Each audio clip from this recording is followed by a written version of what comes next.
I actually got bamboozled by Restream. Holy shit. My face when I literally already made like an event and everything, and in Restreams it's like, nope. That's actually really funny.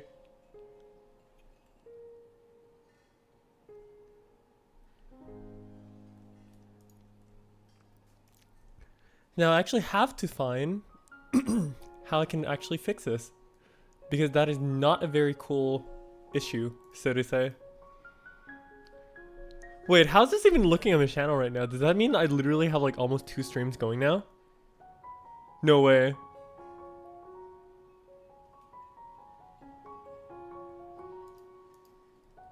Oh lord, I actually got bamboozled so hard.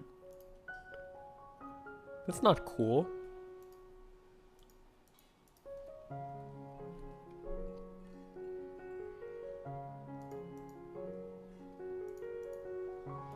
Well, I mean, regardless, the most important thing is, like, at least it's watchable, right?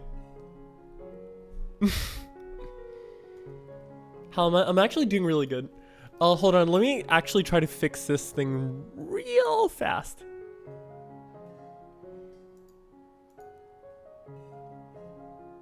Yeah, I know, right? The other 3. Okay, let me actually just, like, copy over the, descriptions and everything.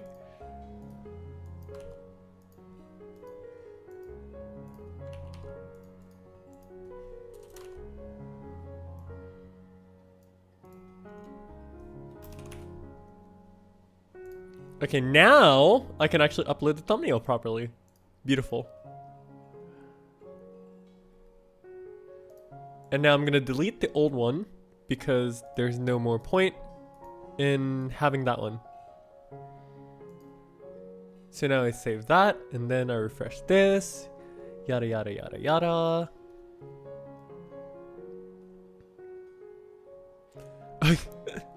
Jersey, you play Force Tekker? You're serious? Species are almost extinct. Yeah, I know, right? Okay.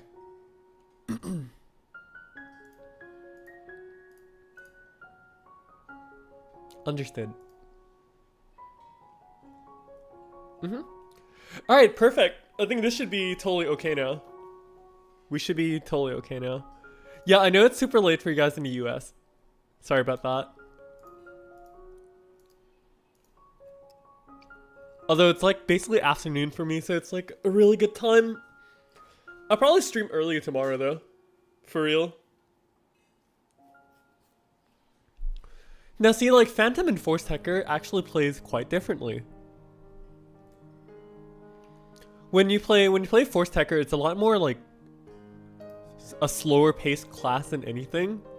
So it's kind of like a little more tactical, and you need to really manage your cooldowns, and also the compounds are really, really fun to play with.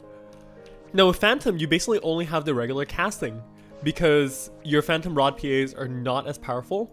They're okay, but like, they're not like crazy powerful, you know?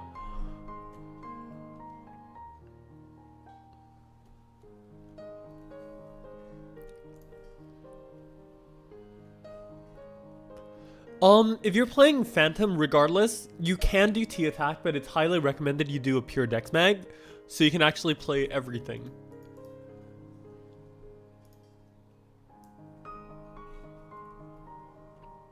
Everything meaning like every single weapon. In the case that you really do need to like change up anything or like swap anything.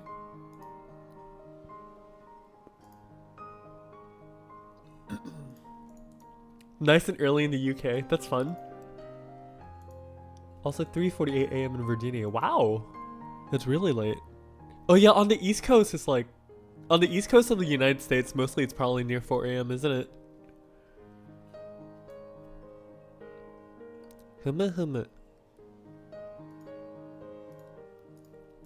Very cool.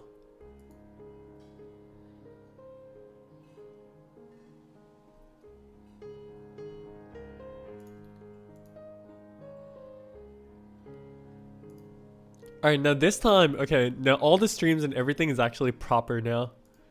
Alright, let's actually sit here and actually do things now. Properly.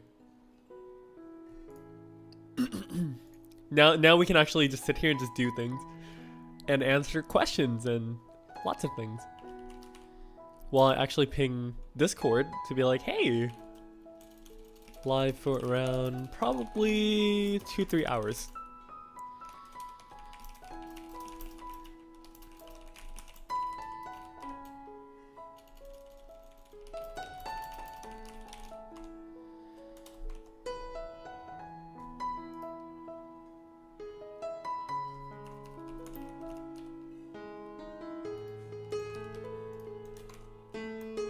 There we go. Discord notification is done. Perfect.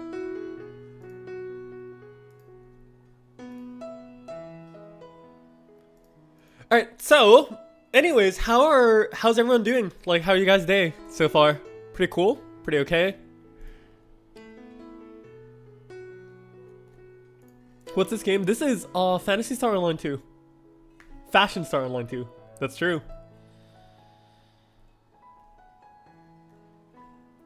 Is it on the Xbox? The North American version is on the Xbox right now.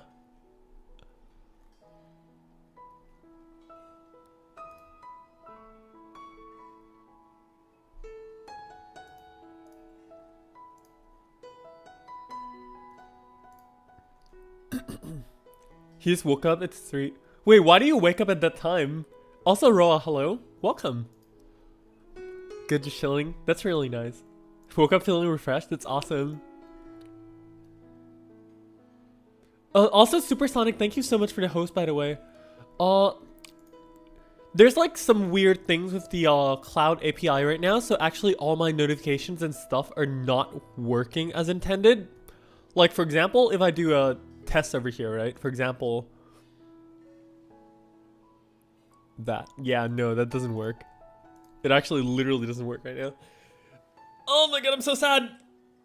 Notifications are not working today.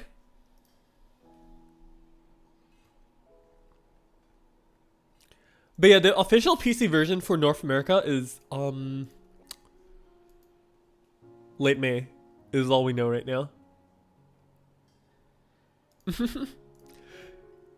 Anyways though, let's see. Shove of hands here. What do you guys want to see today? What do you guys want to see today? Let's take a look. What do we have to do? I don't really have much to do particularly, only because like a lot of the things I already have is already done.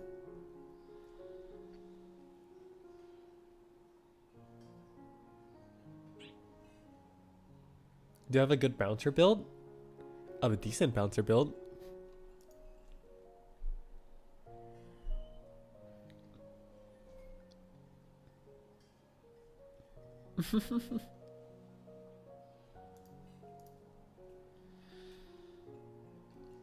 Fighter. Emergency quest just ended, so there's actually nothing. But first of all, I guess what we can do. Sure, I'll start on bouncer, then I'm gonna do some dailies real fast. Actually, no. I remember what I have to do now. I was actually gonna go on Vegas exploration real fast because I actually have a random quest I wanted to finish for no good reason. Let's quickly jump into Vegas free field. Kitty, if you say that word, I will slap you. What kind of stuff should you do before trying to do DQ? DQ, I will assume divide. Also, Seabrew, thank you so much for at least like trying to drop in. I'll stream like way earlier tomorrow, so hopefully it's not too late for you. Okay. How many characters do I have? I have exactly 11 characters right now. It'll be 12 soon.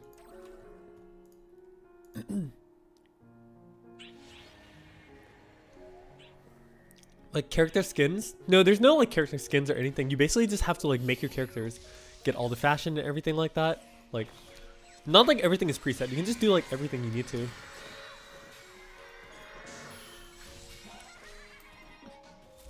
My face when I expected XH enemies to be a little tankier, but no, they're not.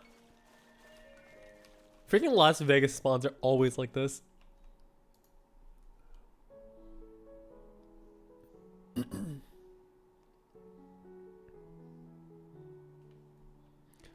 Yeah, Dexmag is always really good for that.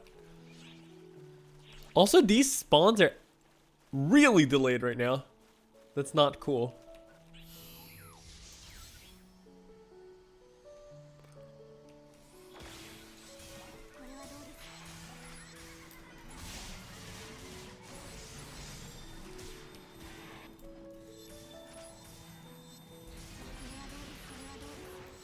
I don't like UFOs either.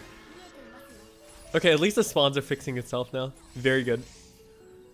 So I'm seeing a lot of people say fighter, bouncer, and Itoile. So that's probably what I'm gonna be doing exactly for today's stream then. Sounds good to me. Yeah, right after I finish this quest, I'll probably jump on quickly just bouncer and just do some quick demonstrations and whatnot. And then we'll head over to fighter and Itoile. Perfect.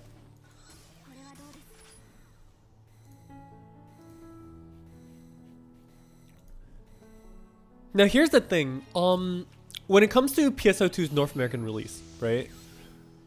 From what we know is that they have an exclusivity deal right now with Microsoft Store. So once they release on PC, it's going to be in the Microsoft Store exclusively for a while.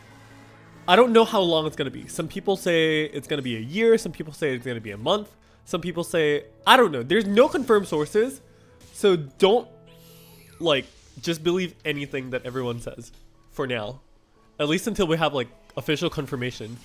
But the only confirmation we have right now is Phil Spencer, the VP of Xbox, is saying that PSO2 in North America will actually be released on all platforms eventually. He didn't say when, but it will be released on all platforms. So it could be a year later, it could be a month later, it could be anywhere. We just don't know right now.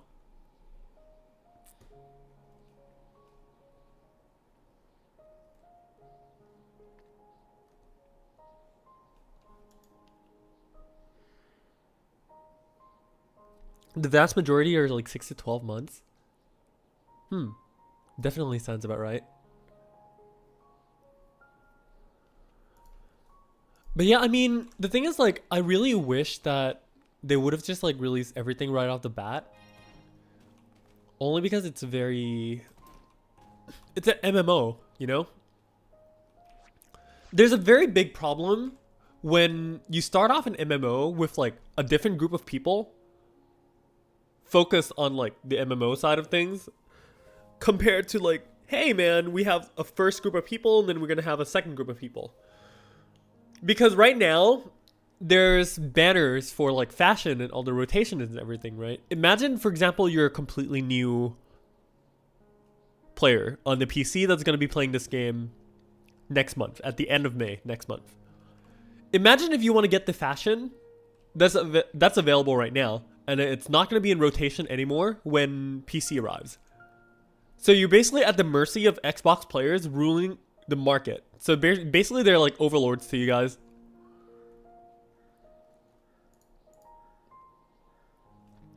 In other words, for example, if you want a emote that's been sold for like 3 million, as a completely new player, you don't even get access to having high amounts of money until at least you're like level 50 something. So that's probably like at least a whole week or two of gameplay because weekly money is capped. Well, not capped, but like,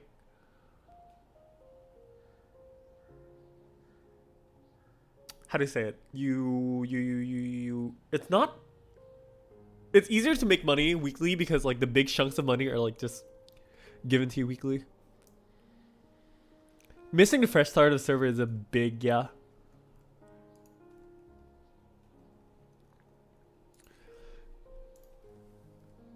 Yeah, and it isn't geared, definitely, because like everything is going to be outdated. It's like there's actually no point for you to sit in gear in NA right now when we don't even know how NA is going to look like, and then everything's just going to get power creeped anyways. So it's like, no.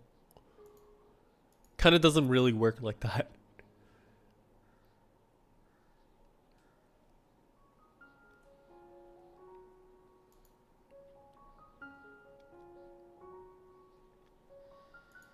But like I said, the worst thing is just like you're probably gonna be at the mercy of literally the Xbox people who are like marketing like crazy.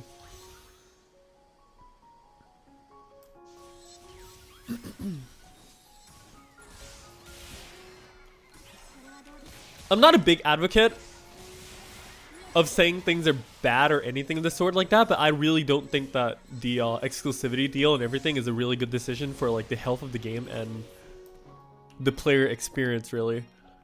Of course, it's still the fact that like the game's not entirely pay to win, you know, because like everything that you pay for is mostly just fashion and cosmetics and everything like that, yada yada.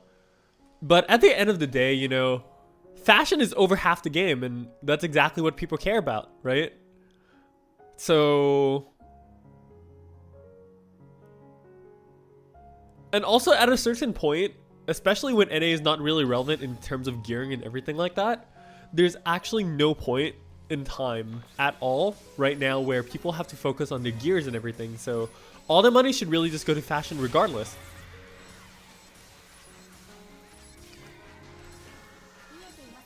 In the case where some people don't know how fashion and stuff works in PSO2, is that a lot of, if not all the fashion, in JP at least, is acquired by this thing called the AC scratches. AC being Ark's cash, which transfers to real money.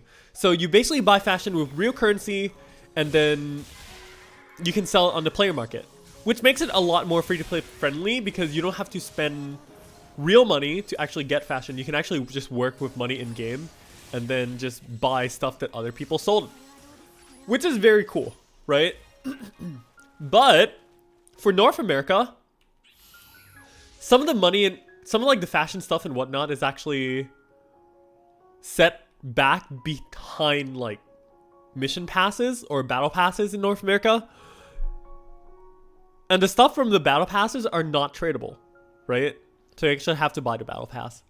Or there's also this Fresh Finds shop, which is also stuff that's like, oh, you gotta buy a lot of star gems for. Because the costumes and the Fresh Finds and the accessories are like upwards of what, 400 something star gems, which is also a really, really valuable currency in the game. The reason it can be a big problem is because star gems is actually really, really valuable, and you can also use the star gems to buy the mission pass to begin with. So you're kind of like in a situation here where you're kind of forced, quote unquote forced, to have to buy the mission pass if you want like certain cosmetics on there, because those are untradeable and you cannot sell them. Same with the cosmetics on the Fresh Find shops as well, where you actually cannot trade them. So you actually have to buy it with star gems. Also, yes, you're seeing a Statue of Liberty holding an Eiffel Tower riding a Sphinx in Las Vegas. Don't ask me why this is a thing. I have no answers for you.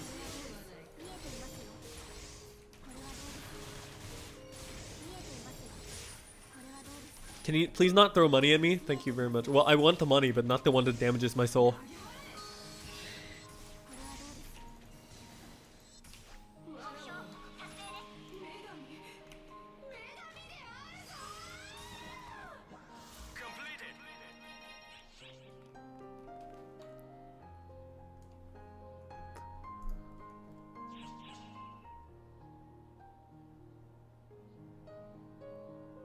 How do you launch a crossplay on one system first and think it's a good idea? Yeah. Also, hi. Welcome.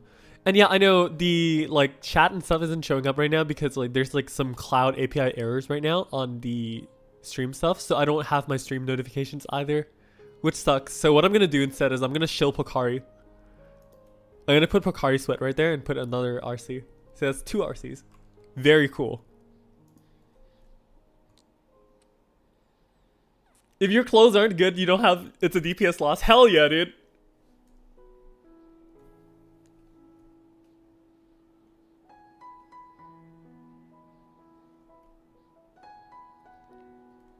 Do you know if we can play your Xbox characters on your PC? Yeah, of course. Because it's crossplay, right? You'd be logging on with your Microsoft account. So you don't have to worry at all about like losing progress or anything if you're playing on the Xbox right now. So basically, like, for example, when you get the PC version, right, you can just log on with your Microsoft account and boom, easy. You have all your progress there because it's crossplay. Like, I get the all like exclusivity deal and everything like that, and it's probably a better business decision for Sega only because Microsoft is the one giving them the money and everything, right? But I can't say the same for player experience. I don't think it's gonna be great for player experience. So I understand all the concerns there. There's a lot of underlying issues, of course, with like PSO to NA, blah blah blah blah blah, yada yada. But like, I don't think I'm probably gonna just sit here and be like, yo man, NA like sucks and you probably shouldn't play it and stuff like that. As much as I could be saying that, because the state of the servers and the situations and everything right now, and the controversies, yada yada. But regardless, we don't know exactly how they're gonna approach the whole thing, right? And then everything can still be changed. But then the thing is, like, there's no more excuse anymore. You can't say that, quote unquote, it's just a beta anymore because it's not a beta anymore. So it's kind of like that situation where it's like, is this the right call? Or is it not the right call? We have to only wait and see.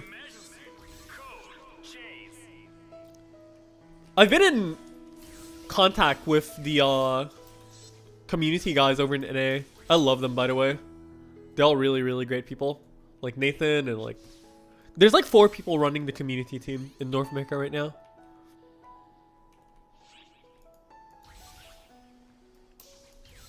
And I think they're really good people. Or well, really, really chill people. Which is good. Really, really good.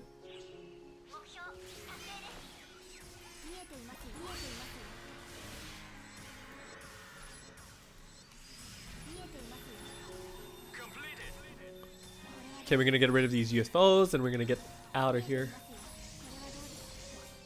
Perfect. Unless the Neo spawns, okay, sure.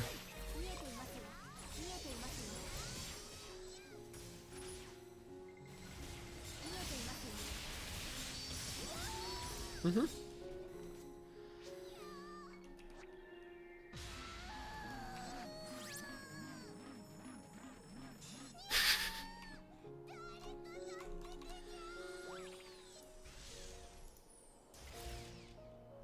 Morning? Yeah, good morning. Also, wow! We got a collaboration boss.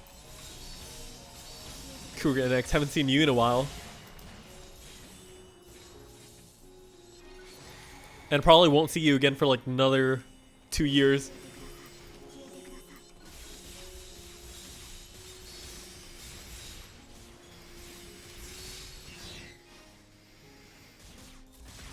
Isn't that right, Cougar? Give me Doombreak units, thank you very much. 3 slot, 5 slot, let's see. 4 slot, 2 slot. I'll take the 4 slot and see what's up. Nope. Bye.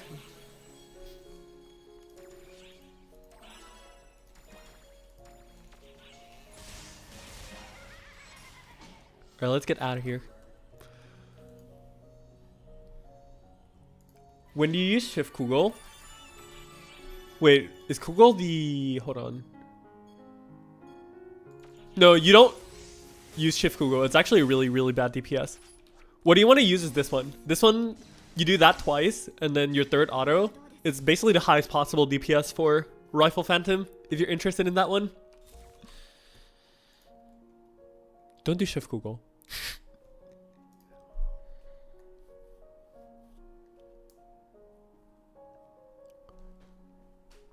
Is 110 power on your Aura S4 good enough for NA endgame? Anything is good enough for NA endgame. You don't need anything for NA endgame. Basically, how you should approach NA endgame is this, okay? Listen to this one. What you're playing in North America right now is content made for literally 7-star weapons. If you're using anything above that, you're set for life.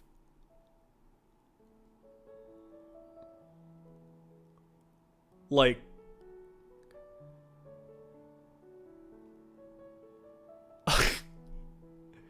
the content you have in North America right now is literally for 7-star weapons. And you guys have illegally buffed 12 stars that are stronger than 13 stars. So you basically have weapons that are 3 or 4 times stronger than the content that you have in North America right now. Yeah.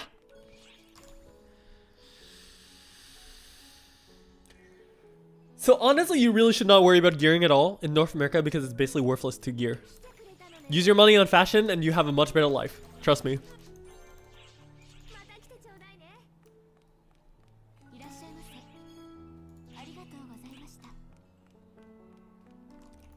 Yeah, illegally buffed because some of North America's weapons are actually buffed beyond anything JP has ever seen.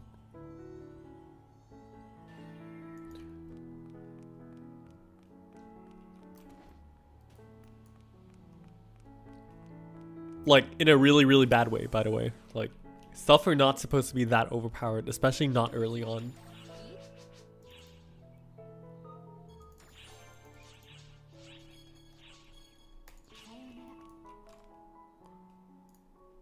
Your 13-star could be weaker? Yeah.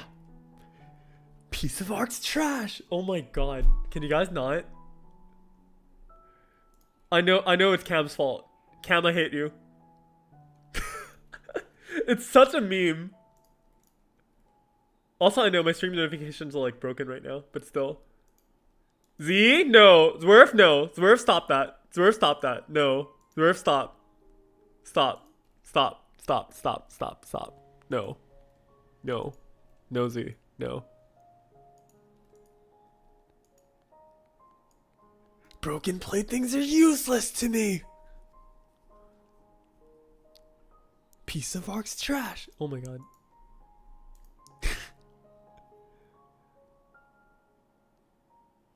There's some really, really meme NA voices though, which I'm okay with.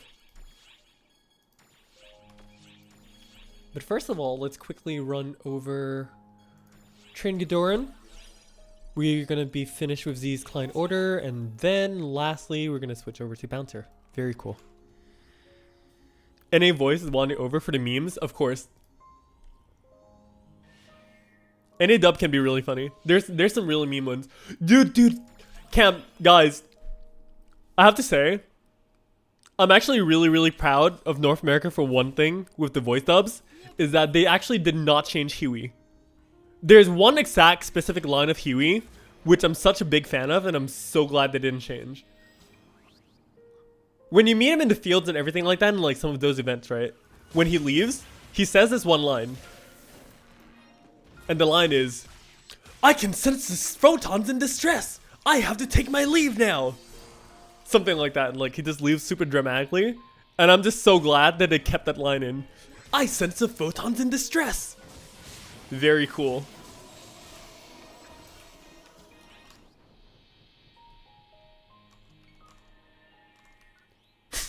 I know, right? Be like, "Hey man, sense of photons in distress." Logs out. Very cool.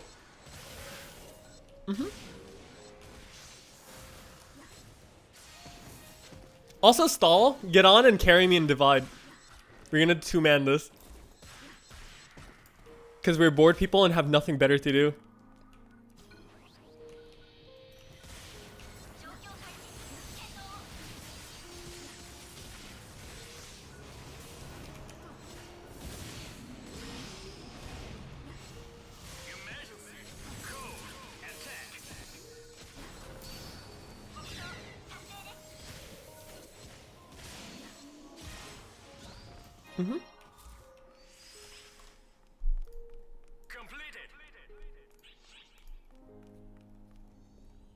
Your favorite PSO2 meme has to be one more. Definitely.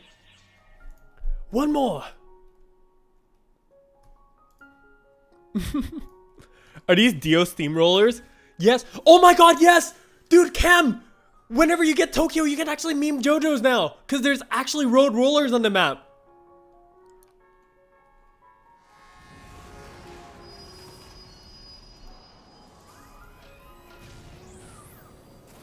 Rodo rollada!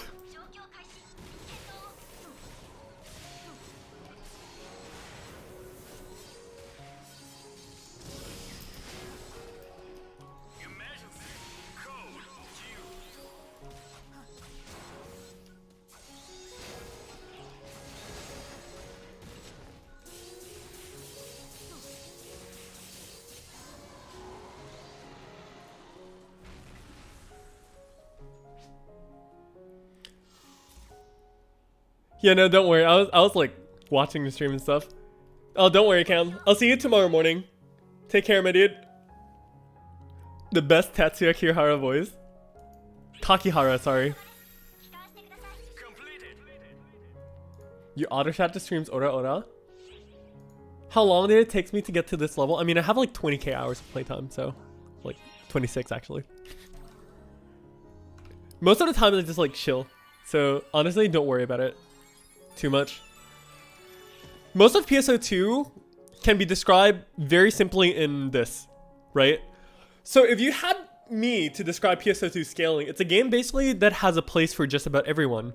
The reason that it's one of the most, if not the biggest MMORPG in Japan, that people of all ages and everything can play, is because literally that they can appeal to everyone. The early game is really easy, so it eases everyone into the game.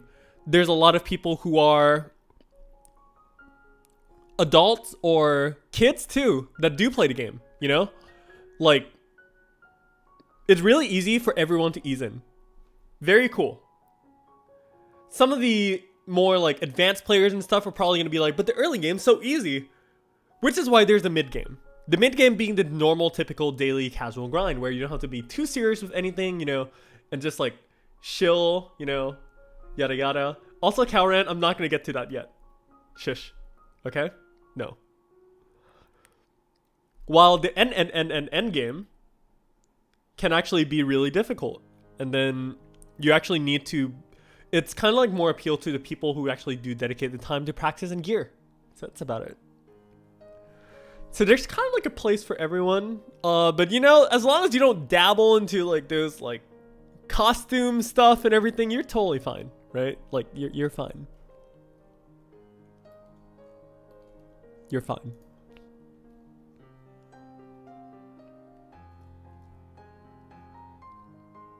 It can be educational for children, but I don't think children need to be educated in that manner. I really don't. And yeah, the game does have a mature rating. Actually, PSO2 is for like 17 plus. They're changing the rating of the game. So you know it's gonna be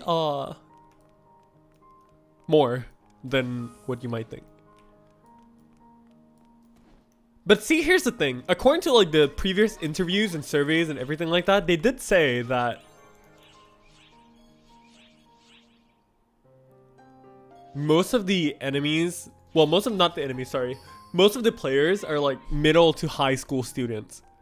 So if they're gonna change the rating to like 17 plus, you're like targeting your biggest player group? Question mark? Kind of confuses me a bit, but you know, Dad sweating in Japanese.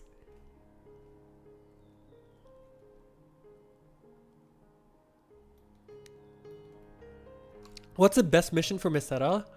The thing with Meseta is generally tied to your weekly missions, which are these missions that you basically do weekly, right? Like, that's 1 mil. That's another 2 mil. So most of like the big chunks of your money does come from this. There are some daily quests that can give you like a certain chunk of money, but it's not as big as you might think. For example, if you go to the dailies here and you see stuff like the Balrodos, that's like 250k, or like today there's Seabed Exploration, which is like 130k. But that's not quite 1 mil, you know?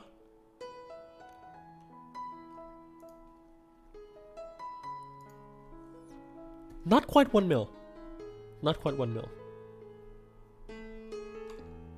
So yeah, mostly you just do your weeklies per character, and then you just get a lot of money that way. It's basically the most like reliable way to actually get money in PSO2 right now. Other than that, you can also sell stuff in the market, which is also recommended.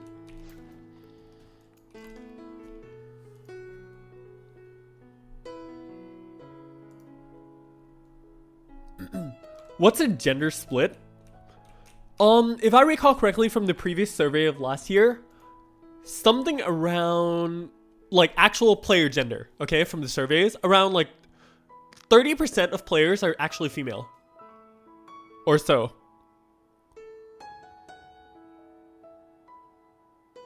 How much is Dance 20 worth on JP? Are you sure you want to see this? Alright. Dance 20. Okay. Before I actually show you guys what Dance 20 is worth in JP, let's have some votes. Type in chat what you think is the price of Dance 20 in PSO2 JP.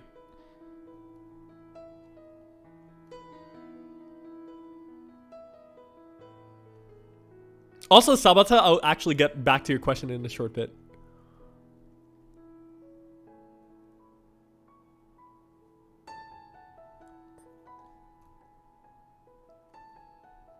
So, generally around 200 mils? Okay. You guys think 200 mils? Alright, let's take a look. Not on the market. It's actually not on the market.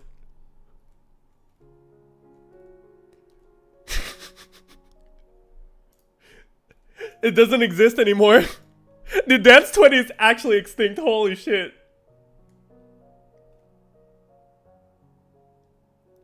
Dude, I swear. Somebody asked me about the last stream.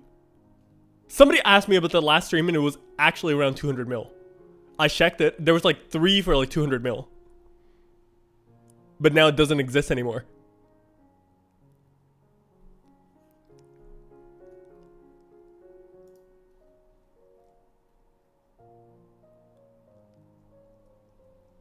Yeah, believe it or not, like in situations like these, if I had a Dance 20 in my stock right now, I would probably just like place one for like 500 mil. And how much do you want to bet that somebody's probably going to buy it?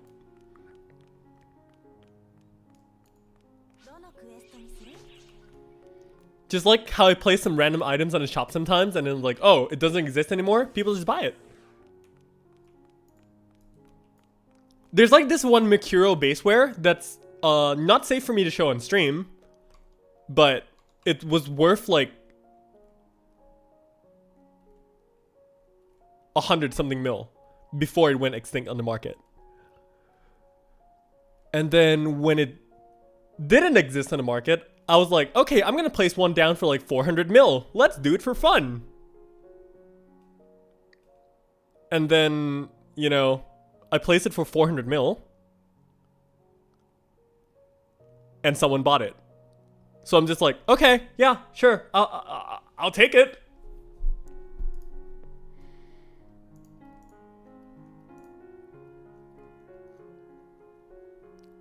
But yeah, how can you get it now? Unless someone's selling it, it doesn't exist basically.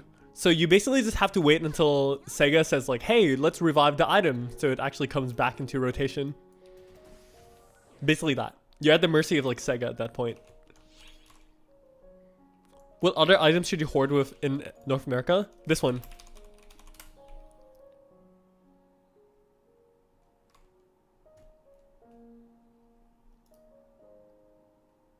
There are booby extensions. Yes.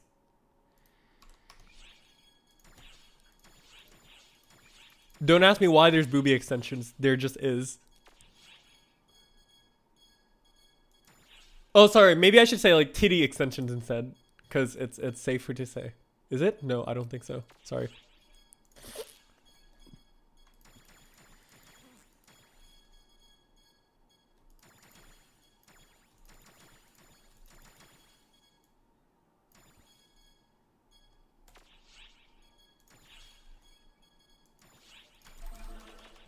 Alright.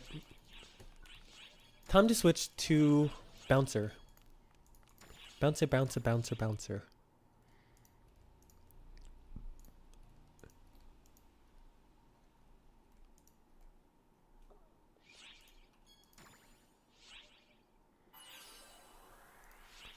Now see, the reason why the stealth weapon in North America is actually really cheap, right, is because it's like easily available. But for in Japan, the stealth camo or the stealthing weapon, whatever you guys call it, is from a magazine item code, which is why it's super expensive. Like you can see this, okay? Let's see, stealth weapon. There.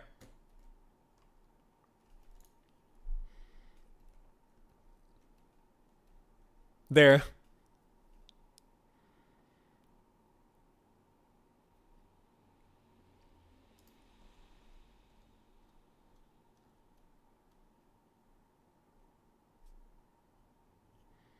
Also, stall, I told you to save it.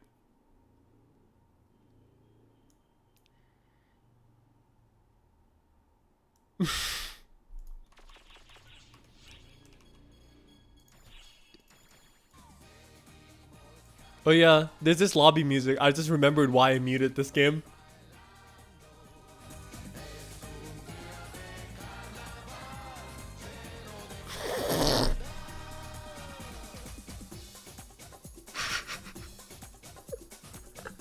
This is actually the lobby music, dude. I'm not.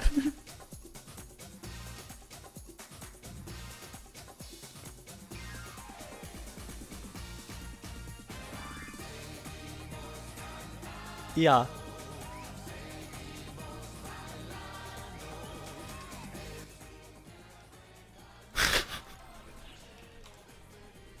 It's such a meme. It stops being catchy after the first 200 times.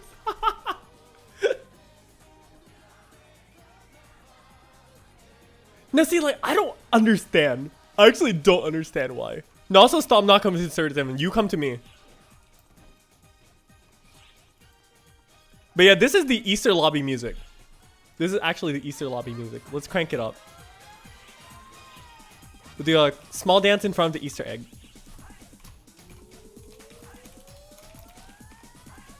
Which dance was a good one? Was it 44? Oh yeah, that one. There's like the samba dance.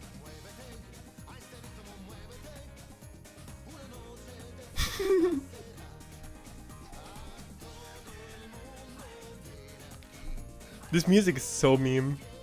I swear.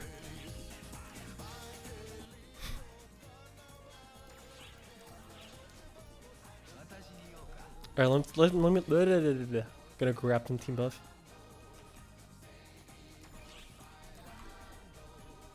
Is this the OG Save the World on JP? Probably. Can't believe there's a body pillow camo? Hell yeah, dude.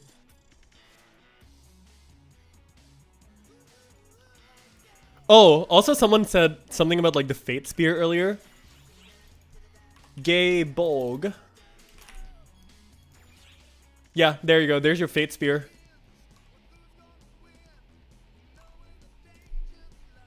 Wait! Wait, what? Hold on. Who? Are you kidding me? Who actually changed my team room's lobby music to freaking...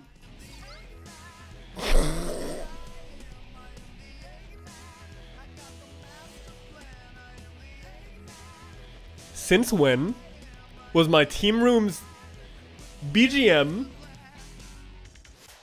changed to Eggman?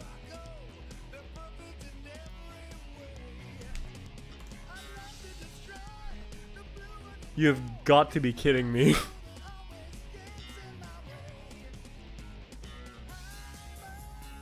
You have got to be kidding me. Now see, listen, Caloran, listen.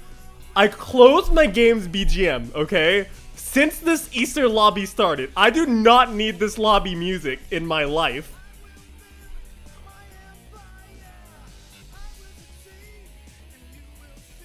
Oh my god. I swear. It's excellent. Oh my god. This music helps with item drops into Easter. I wish, dude.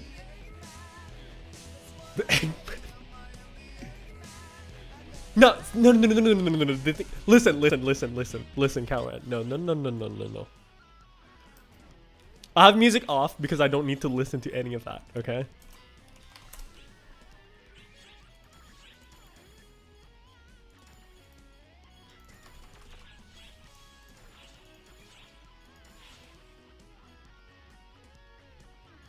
All right.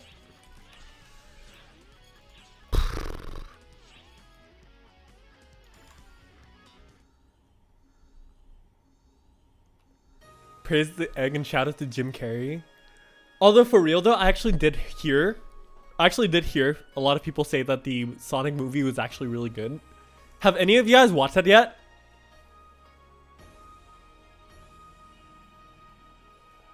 And if so, how was it? Let me know. Let me actually know.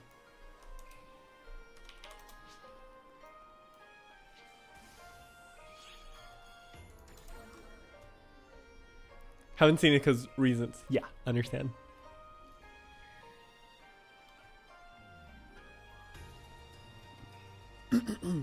Even as a non-video games movie goes, it was pretty good. That's actually really nice. It's good. Yeah, like all my friends say it's actually really good. So it's actually really, really interesting. Makes me really intrigued to see it too.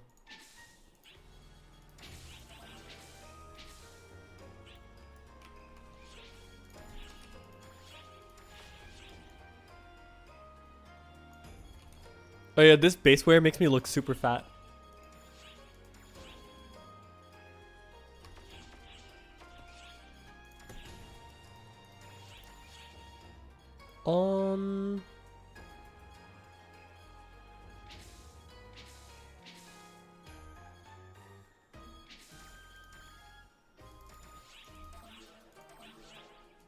There we go. Looks a lot better. Not fat anymore.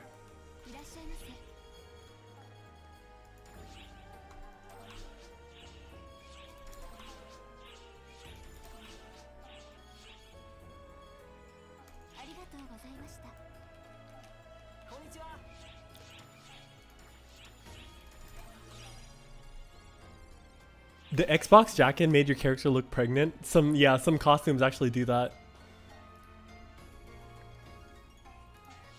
Aren't oversized shirt a modern fashion nowadays? Is it?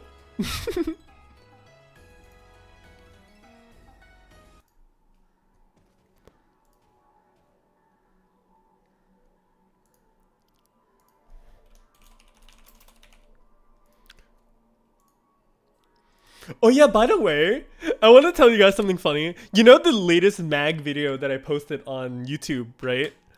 Believe it or not, YouTube automatically recognized my mag guide video as the category of pets and animals. My video was literally under the category of pets and animals. I had to change it back to gaming.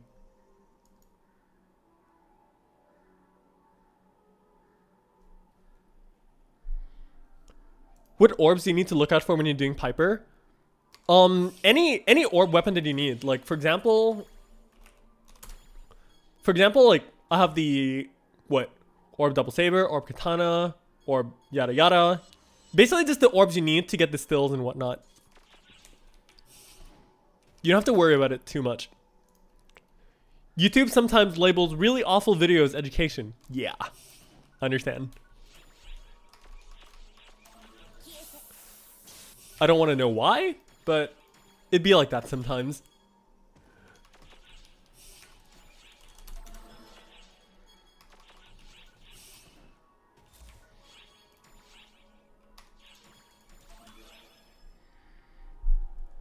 DS Partisan is what you drop for now? Very cool. I mean, you said feed it, yeah.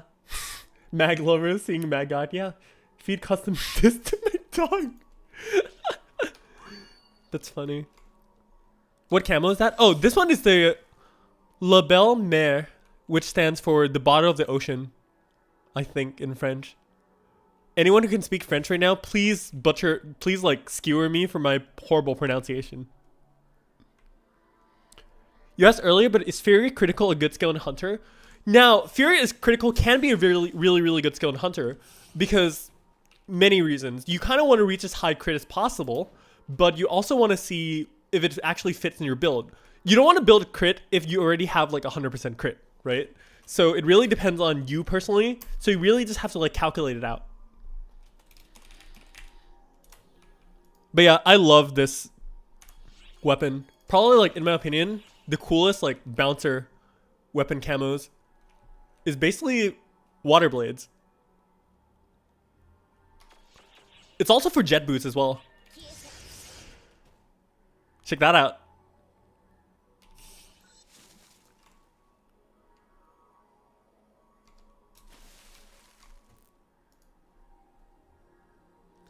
By the way, thanks for the videos and mags. Helps you understand. Thank you. Appreciate that a lot.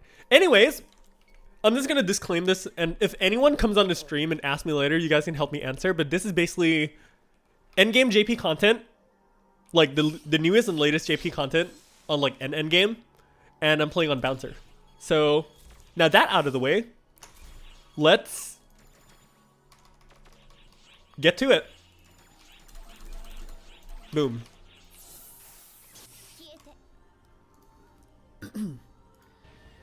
The build I have right now actually has Fury crit max, so you don't have to feel too bad about that. Also, Karan, no, don't worry about it. 2-manning is easy. 3-man is actually the worst, like, thing you can do. So, like, it's either you do solo, 2-man, or 4-man. You do not do 3-man. It has 4-man scaling, basically. So unless you're, like, extremely powerful, you don't want to do 3-mans.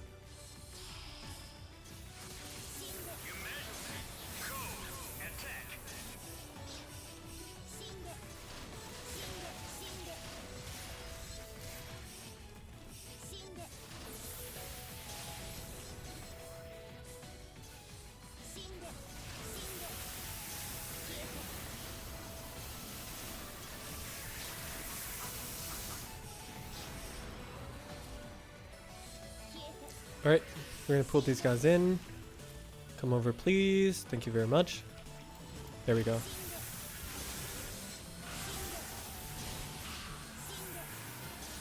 Perfect. Chain explosion. 3, 4, 5.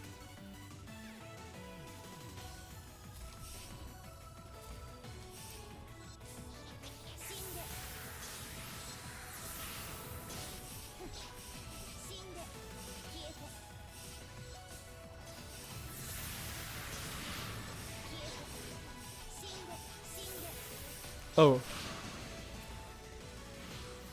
Sully, you probably should not have killed that. Since we had Nepto. Now we actually have to kill Nepto manually, but it's okay.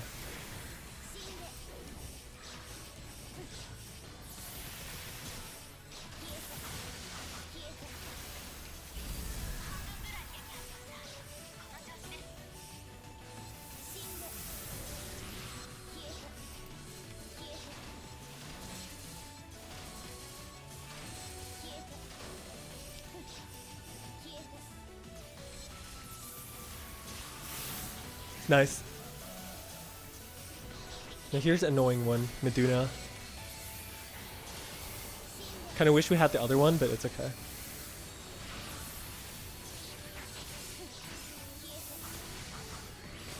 There we go. Perfect. Oh, we got the Shane. Nice. Can someone explain to you why 12 stars are better than 13 stars? Only in North America though, for the most part. Because North America's 12-star weapons, like for example the Elder Rifle, Cycle 1, etc., has modified potentials, which is not canonical in JP. So your weapons that are 12 stars in North America is not supposed to be as powerful as what you have it. So basically, the 12 stars you have in North America right now have stats and potentials that far exceeds over 13 stars in Japan. So, and also even the 13 stars that you guys have present in North America right now. So basically the fact is, because it's modified, it's very powerful. If it wasn't modified, it would not be powerful.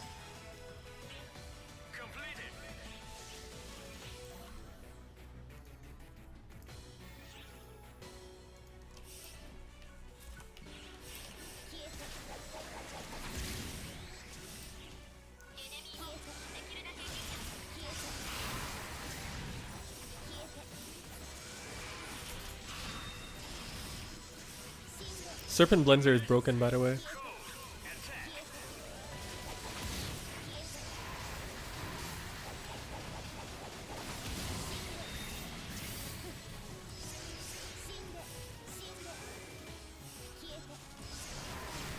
Wait, are we not supposed to have another mob? Or is this just explode? Just this, really? I thought we had like a boss or something. Guess. Oh, it's a Shane. Okay, I remembered wrong. Can you showcase the crafting system? I don't know exactly how to showcase the crafting system, but basically, I can show you like some of the effects of like the stuff. For example, Strike Gust right now, what you're seeing. Hold on. This one.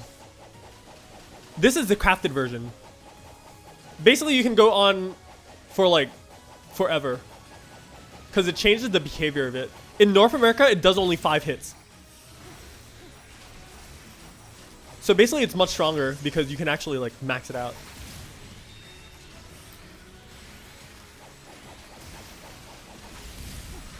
You can use it as like a big DPS tool. Huh? I swear there's supposed to be something. Oh my god, are you kidding me?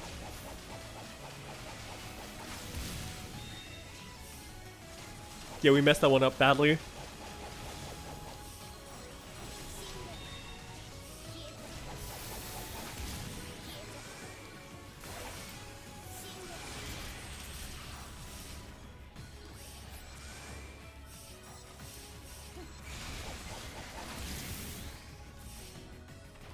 Chrome Dragon.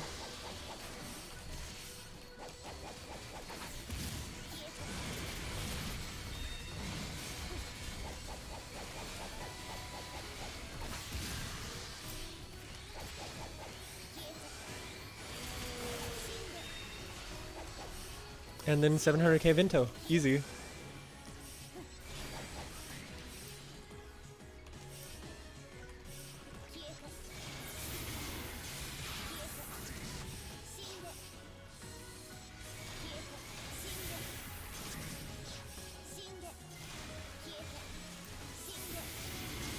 But yeah, the crafting system basically it changes behaviors of certain abilities drastically, which is why it's very important. For example, even this one too. There's this skill called Kestrel Rampage for the dual blades, which is this one. Normally, you will not have those giant ass blades after you do Kestrel, but this one for crafted, it consumes all your gear and makes a giant photon blade for you to like attack with. It really changes the behavior drastically for what you have right now in North America, which is why crafting is super important.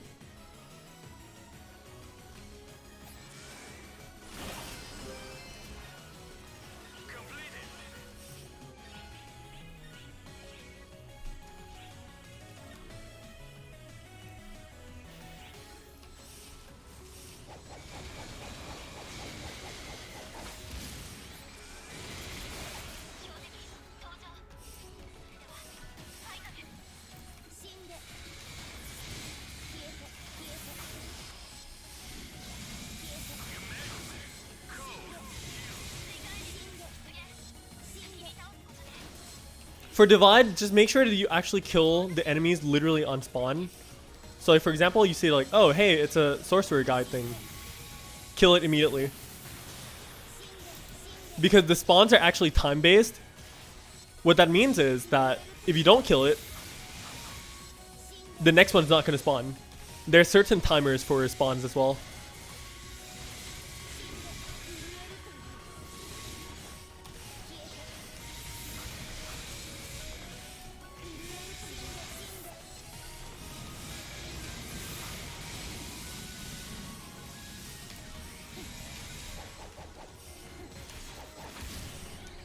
Oh, stall.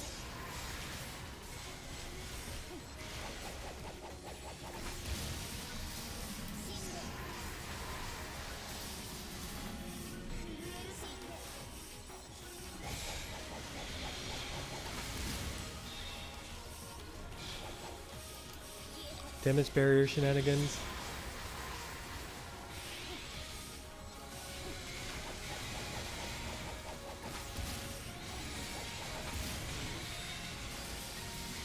Bouncer is one of the actual really bad classes to play Masquerade on.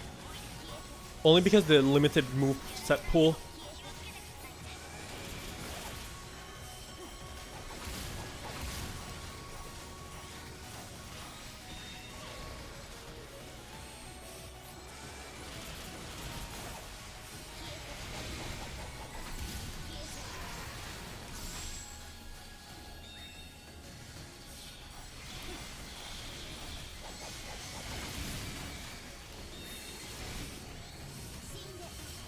See mobs.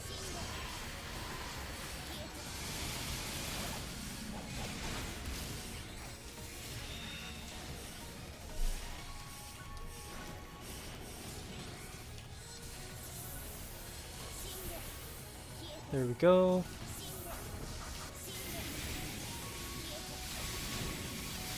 Exodia! Obliterate!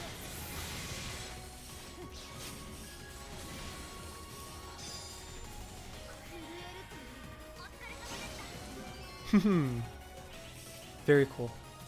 Alright, next. Let's see. Don't really want to do search and destroy this early on, but the crafting system is a huge update, yeah. NA should be able to get it soon, hopefully. Hopefully. Assuming they don't change up the crafting system like drastically by any means. Because if we know that NA can actually modify things, yeah. Things can get a little bit scary. Or maybe they have to change the crafting system to accommodate for weapons being broken.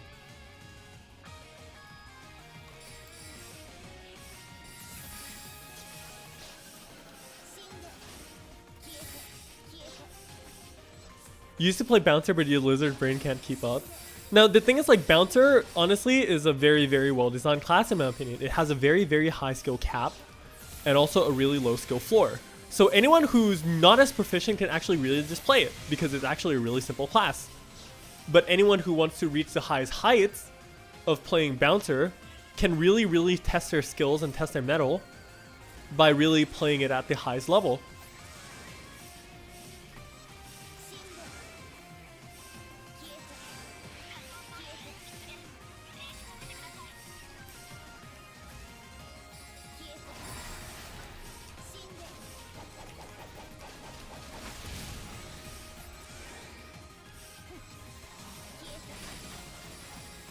Because I know people who played Bouncer that are like way good. They're like insane good.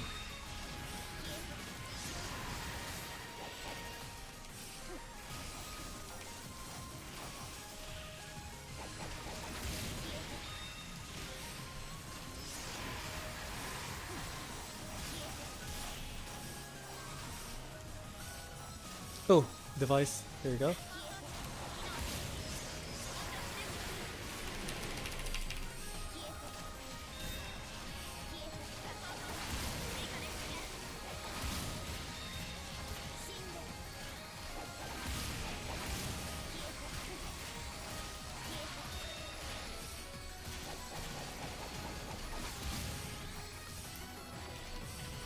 Next. There we go. That was around like 5 mil health. Not bad. Alright, next. Where's all the devices? Gotta find all the devices. Yada yada. Here's 1. 2 actually.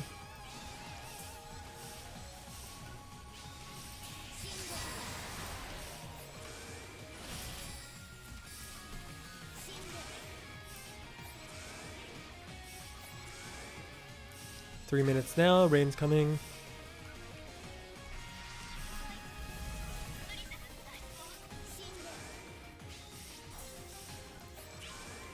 Need to get max score first.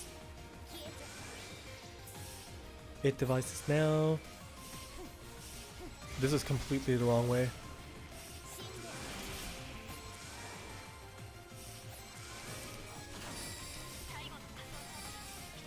Oh wow, that thing spawned right behind me. Could have missed that one.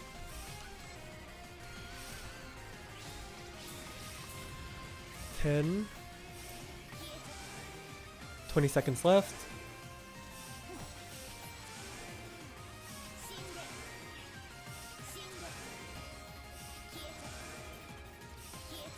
That's one more, that's 2.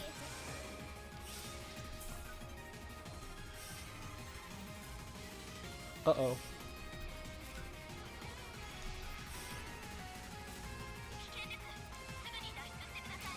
Time to grab this and run.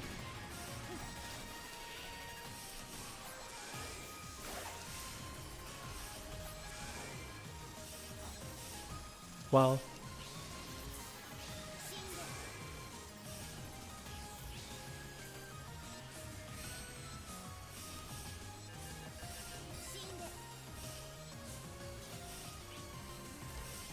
Oh, Stall died. I thought he had a little bit more health. I guess not. How do you feel the game favored ranged classes in terms of design region? No. Definitely no. Melee is really, really powerful. What's my favorite class to play? I'm technically the Force main, but I played like basically everything. I just like playing PSO2. I don't necessarily like maining a certain class, I guess you can say. But if you want to know my favorite weapon to play, it's actually dual blades. Bouncer dual blades. Bouncer gunner actually won't work anymore, yeah.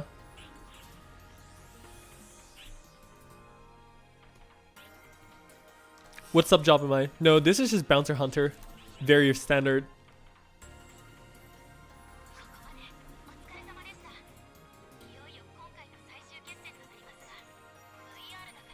Do you not use text on jet boots? No, jet boots are not used for casting text at all. You main force, but you really like twin daggers? Nothing wrong with that.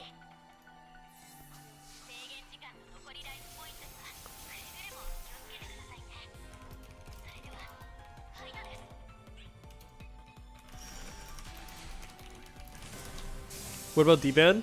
What's a D-band? Debando wa nani? Oishii nano?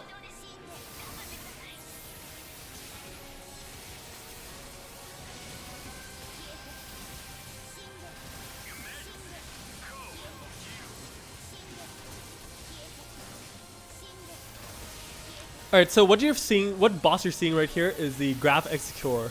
He's one of the newer bosses in PSO2 JP, and then he controls certain gravity fields on the map. As you can see, like those blocks, if you're staying there, you actually cannot be in the air at all. So it actually is a very, very weird mechanic in which he does move around a lot, and it also controls gravity. So like, as you can see right there, I kind of got pushed down there.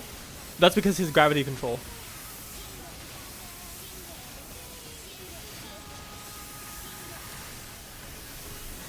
Like there as well. I literally got pushed down from the ground. And now over here is basically a elevation check. If you're at a wrong elevation, you're exactly dead immediately. Because that thing does like 2,000 something damage. Unless you're like a Hunter Etoile, you're gonna die no matter what.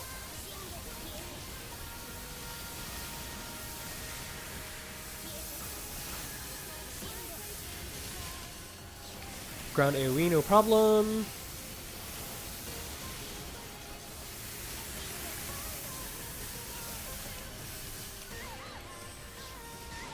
Ow.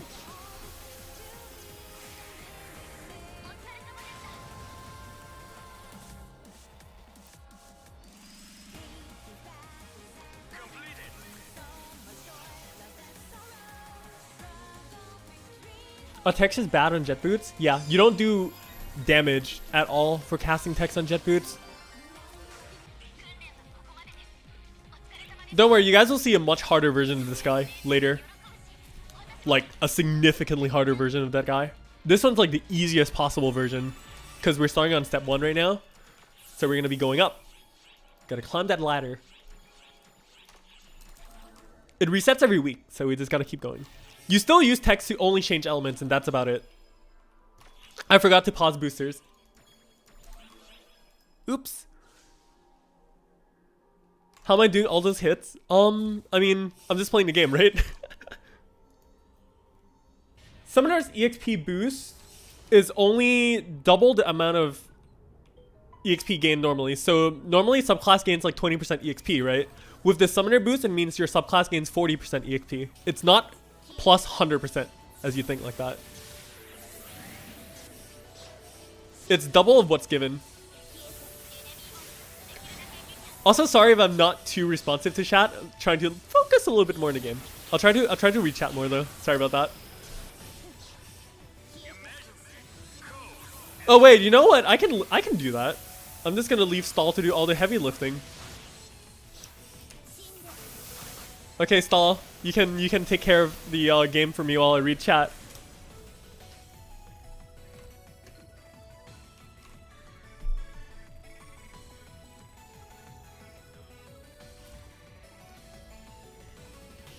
Do you live in Japan? I have family in Japan. Yeah. Do you break the cord the butt first? Yeah. Storm Blade, Twin Daggers. I prefer dual blades. They're a lot more fun to me. I do really like Twin Daggers though. They're really fun as well. The bone of my sword, yes. Am I running a dex or melee mag? I am exactly running a pure dex mag on my bouncer, because bouncer has a skill for their skill tree that only affects a mag, by the way, which converts 200 dex here to 200 striking and 200 tech. So basically, if I have 200 dex, which means I have 200 striking and 200 tech and 200 dex. So that's exactly how it works. If I use a technique mag here, it means that I only have 200 tech. But if I use a dex mag here, it means I have 200 tech and 200 striking. It's a lot more worth it for bouncer specifically. Is bouncer étoile good or bad? Bouncer étoile is not as strong as you might think, because number one, étoile has not as strong multipliers as hunter. So on that front, you better play bouncer hunter anyways, right? But if you're going to play jet boots, you kind of have to play bouncer phantom, because that's the best way to go. In which bouncer hunter can do both really well.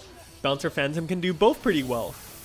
The weakness of bouncer phantom is the fact that like your dual blades are not as strong, and it doesn't do anywhere near as much damage as a hunter sub can provide.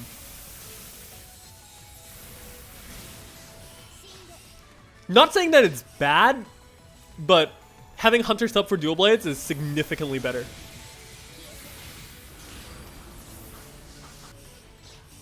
But otherwise, bouncer phantom is basically like, quote unquote, the advanced way to play bouncer, so to say. But it's a lot more jet boost focused than dual blades, which is why I'm playing bouncer hunter, because I prefer dual blades over the jet boots.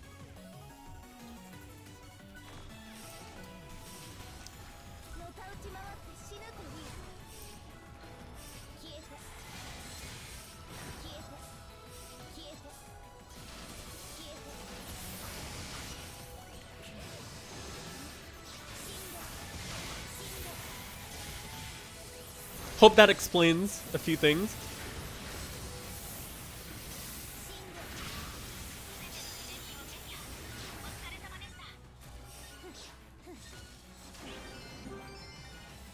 Also, I think I forgot to restock on maids. Yeah, I did. I'll be fine though.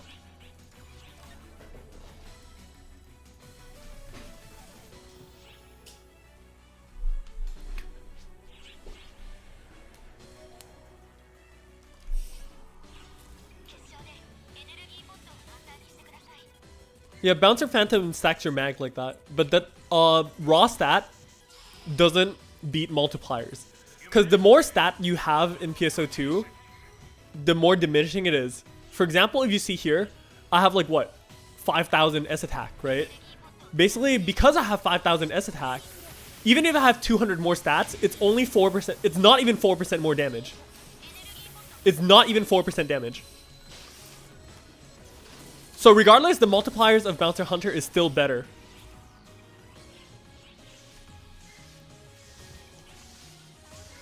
Just PSO2 math stuff. Don't worry about it too much.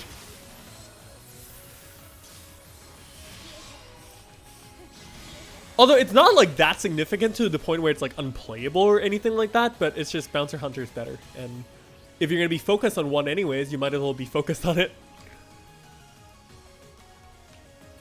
Also, Rage Mode, I'm sorry that I don't have the notifications on right now, but I really appreciate that. Hold on, let me stall. Hold the helm for a second there. I can manually open the donation sounds. Here.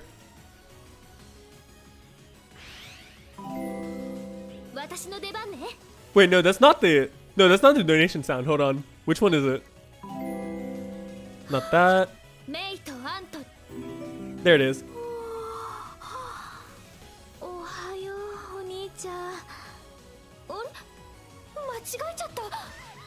There you go.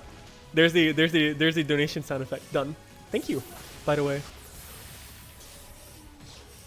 Okay, now back to where was I? Right, tower defense.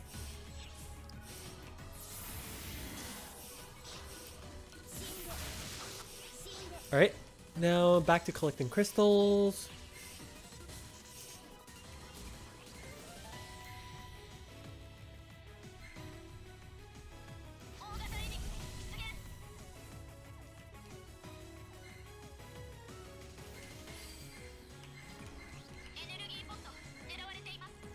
I'm just gonna say that one small AFK might have messed this up a bit.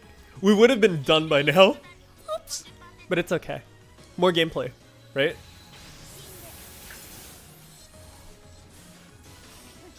More gameplay. Always fun. No, we're messed up. We messed up. Uh-oh. Yeah, we're just gonna end A rank. That's very tragic.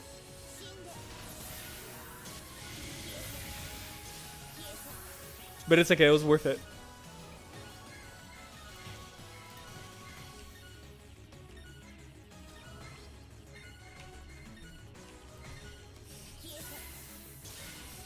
Wait, are we gonna? Oh my god, we actually got an S rank. Clutch.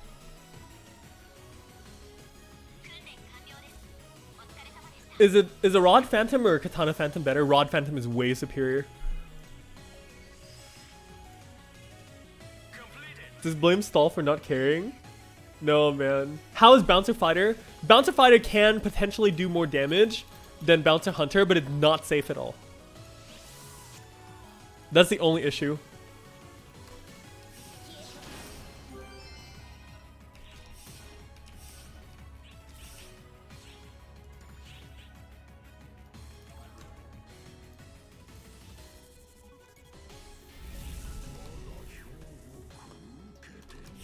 And no, the Phantom argument actually is not dependent on player style or anything.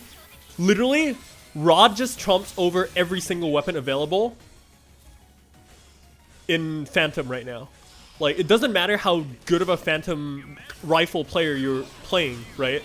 Or it doesn't even matter how good of a Phantom, like, Katana player you're doing. You're not gonna out DPS the Rod because the Rod is just that much more powerful. To be quite frank. The Rod is a lot more versatile in every situation. It has range, it has melee, it has AoE, it has everything. It's much safer to play as well, compared to the other weapons. So, like, I saw the comment earlier. Sorry, I didn't respond to that earlier, by the way, but, like, someone was asking, like, they're stuck on depth 25 on Divide because Rifle Phantom doesn't do enough damage. And that's exactly the problem. Rifle Phantom does not do enough damage. Because it really has really not great single target DPS, so you're definitely bound to struggle when you have to fight bosses and stuff like that. Literally because your weapon is not designed to do single target damage. Also does not help the fact that in UH difficulty, or the ultra hard difficulty that we're playing on right now, headshots got nerfed, which means that hitting the head isn't as rewarding as before anymore because they nerfed the multipliers.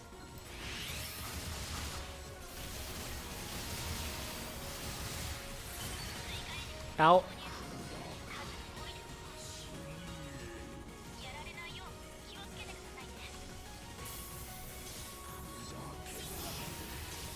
Now see, like, Endless isn't Divide.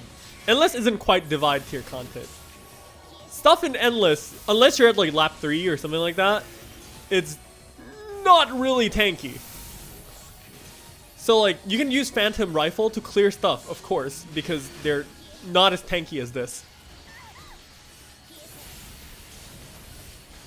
But like, DPS check on Execore with freaking Phantom Rifle? Yeah, no, that's not happening. Especially not Depth 25 Golden Boy. Depth 25 Golden Boy is insane when it comes to tankiness. Even if you ask me, I don't think I can guarantee saying that I can take him out reliably. Mostly because, like, I can get S rank, but definitely not worthy to be like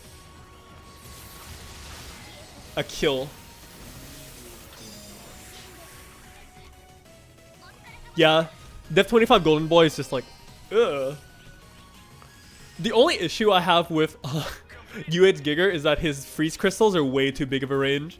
Sometimes it's just like completely off screen and it's like, hey, what's up, man? That moment when Raikou Rappy does better there because Medjit spams? Yeah. What weapons does Hero use? Hero uses Sword, Wire Lance, and Partisan. But the problem with Hero right now is even if you play a completely perfect Hero, like you don't get hit at all, you do frame perfect canceling, you do every single rotation properly, do the highest amount of theoretical DPS possible. Even if you do that, you do not do more damage than Wire Lances. You will not do more DPS than an average player playing the Wired Lance right now. That's how sad Hero is right now. And also, if you get hit, you basically lose like 40% of your damage. Well, 60% of your damage.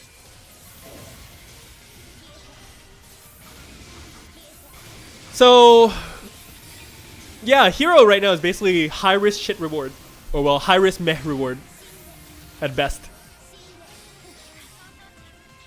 I would say it's high risk, high reward, but it's really not right now.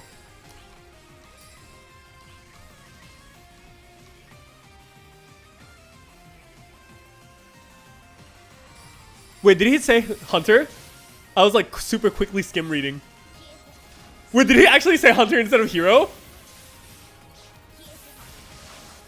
Seriously? Hold on. What? No. Lil Parkshop asked what weapons does Hero use? He said Hero. He did say Hero. Wait, did I say Hunter? Oh my god. Wait, what's going on now? Wait, am I wrong or am I right?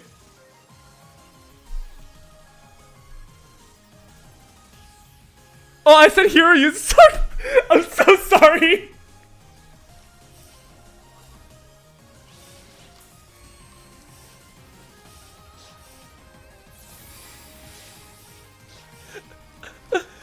Oops.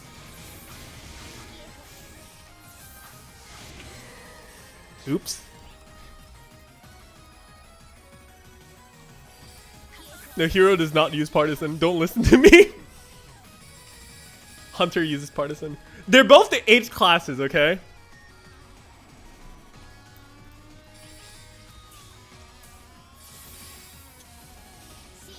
No. Maybe I was thinking. No. Listen. That was an honest prophetic prediction of the future, you know, because like the new class in the future is totally gonna have like, you know, wired lances and like, you know, it's gonna play like Hero, so like, you know, yeah, like totally not covering my ass or anything.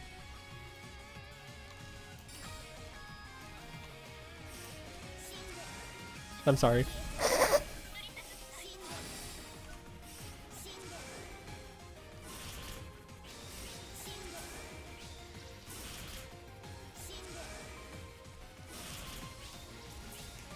$13. I see 14, 15, 14, 15, 16.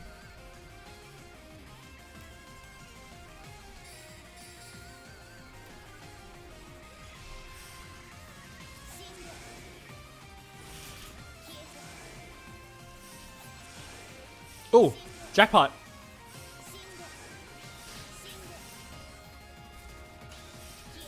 $20. Nice.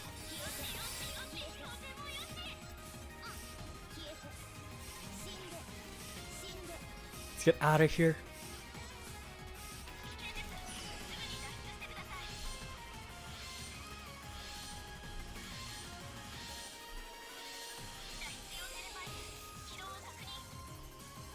And yeah, you cannot have two stances active at the same time.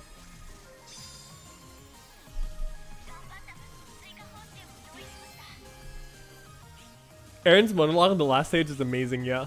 Also, Uber, shut up before I time you out.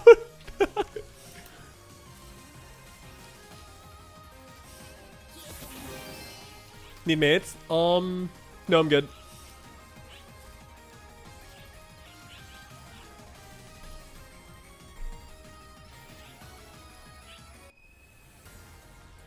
Also, trust me, the Gunslash successor class will not only have Gunslash. They only showed Gunslash right now because that's the only thing they have ready. It will have two more weapons, so it has 3 weapons total. Either that or at least 2. Trust me on that.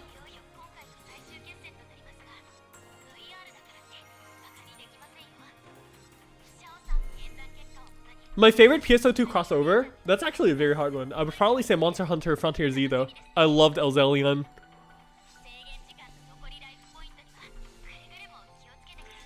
The Elite, listen. Hero uses sword, talus, and twin machine guns. Yes. My brain farted just now. Ignore everything I said earlier. I'm a doo-doo. My brain's a doo-doo right now.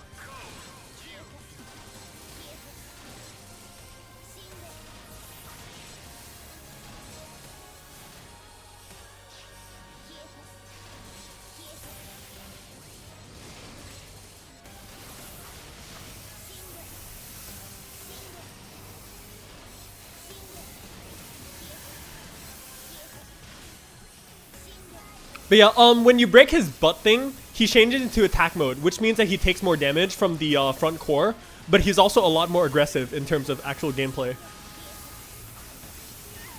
So you want to be careful when you do that. But it's basically the fastest way to kill him because you actually want to have damage. It's a bit of a trade-off, but it's something necessary.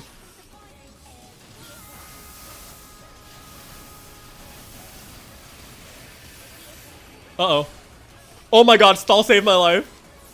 You broke a part of Execore while I was at the wrong elevation. I would have died there. Thank you.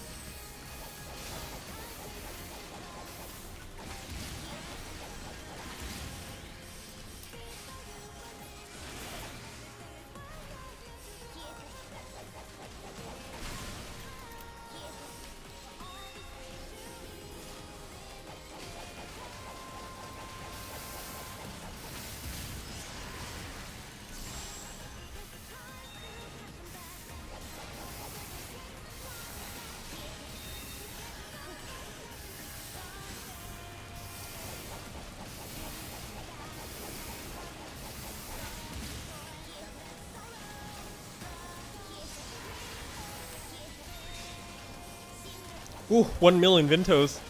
Very delicious.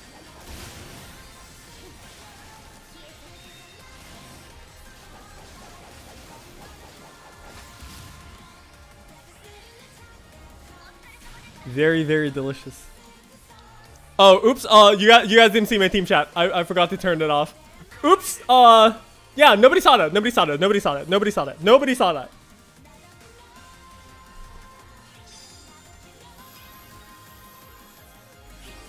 That never happened. Okay? That never happened. Stall, don't LOL me.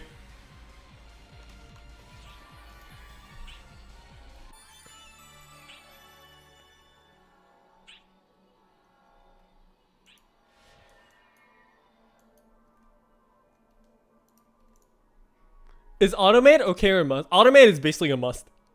Very, very important.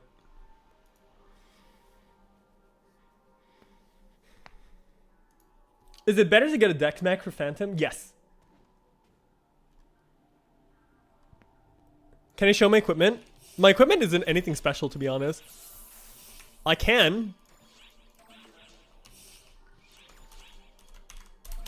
Basically, what I have right now is number 1, Serpent Blenzer with a pretty standard drop affix.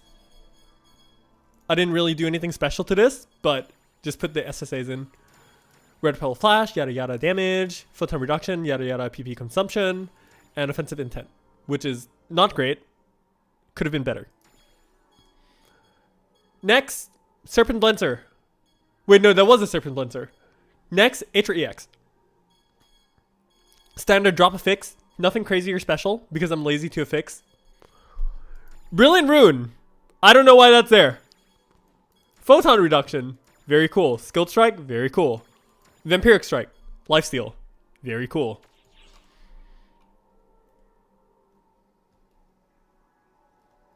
She soaks up too much damage on depth 25. Yeah, the thing is like, with Shiva, right? You don't exactly fight Shiva. She does a crazy amount of damage reduction because you mostly end up hitting her Cher, which is basically the tankiest Cher in the universe. So basically you need to hit her, but don't hit her Cher. A lot easier said than done. My units though is where it gets a little bit more interesting. But yeah. Don't worry about that too much. Most of PSO2 is skill based anyways, so even if you don't like have like the best gear or anything like, I forgot to pause boost again. Even if you don't have like the best gear or anything like that, if you have the skill to compensate, it helps a lot. Like a lot. So for Bouncer you should run a Dex Mac. Yep. Holy shit, what are you looking at? You are right now looking at Phantasy Star Online 2, which is basically my favorite game.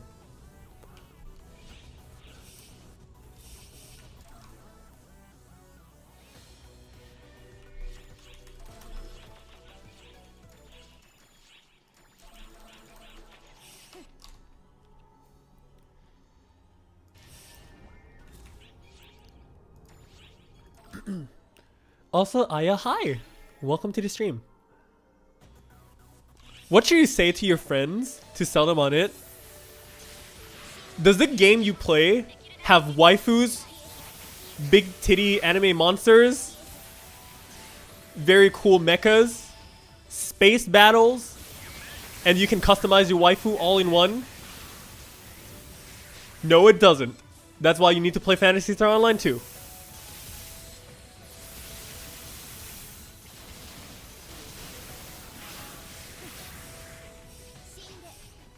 No, but honestly though, like it's kind of hard to explain what PSO2 is. The short version is it's basically everything. It's the grandfather of basically every RPG you play in the modern world nowadays. So even if you don't like the game that much, you can play it for a history lesson. I take words from Cammy's book. But yeah, just play it as like a history lesson, because this is what originally brought basically RPG to the world as you know it. It's revolutionary, and you're gonna see a lot of the aspects that is present in the original Phantasy Star throughout so many games and over the course of history. Monster Hunter, inspired by Phantasy Star. World of Warcraft, inspired by Phantasy Star.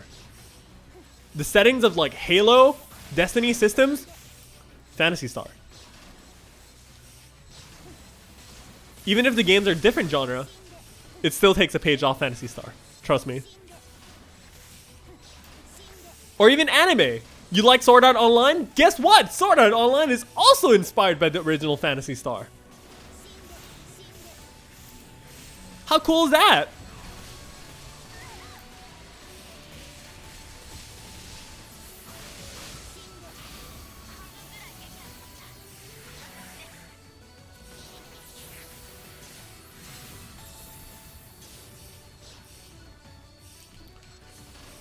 It's one in the history books that not a lot of people know about. Why do people not really know about it? It's kind of like the main reason why people don't really know about Monster Hunter until Monster Hunter World came out. But the people who played the original Monster Hunter games and stuff are, of course, big fans of the game. Like, big diehard fans of the game. But then Monster Hunter World is what brought exposure of it to the world. It's the same with Phantasy Star. Originally, Phantasy Star Online was available on the Dreamcast back in like the year 2000s. In fact, the original Phantasy Star not Phantasy Star Online, sorry, the original Phantasy Star was created since the year 1987. So this is the 33rd year of Phantasy Star Online. Next year is going to be 34 of Phantasy Star.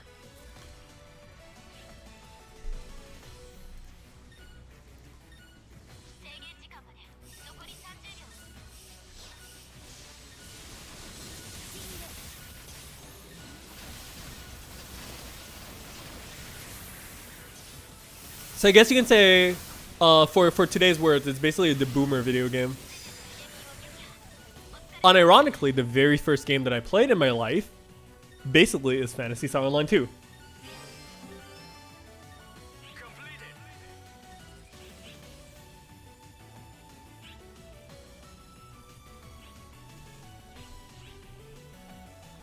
The real question is, why is it PSO instead of FSO? Because apparently Japanese people can't spell. Simple as that.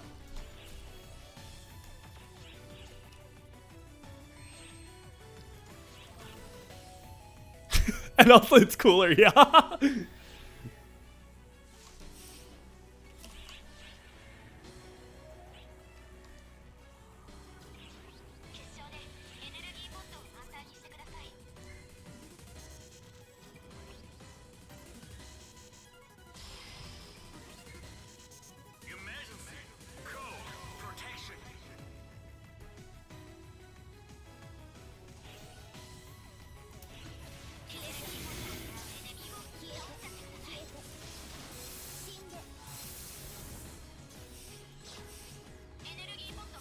Is that all? Okay, that seems like all.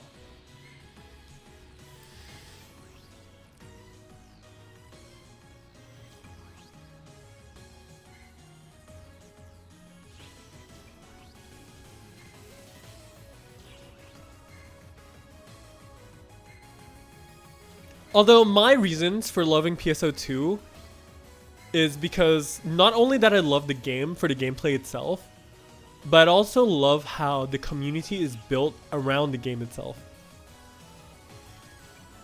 Honestly, without my group of friends and everything like that, I probably won't be playing PSO2 as actively as I am right now.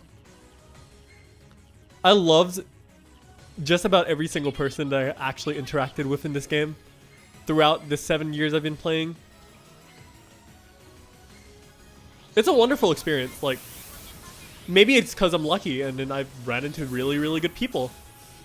But you know, I generally just think that people who actually do play this game are just really nice people in general.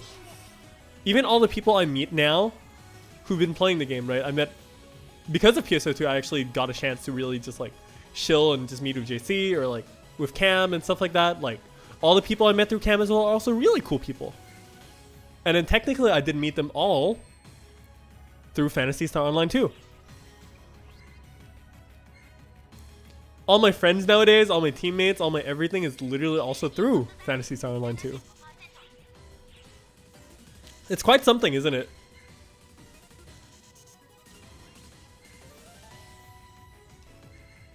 Or well, at least I think that's pretty impressive.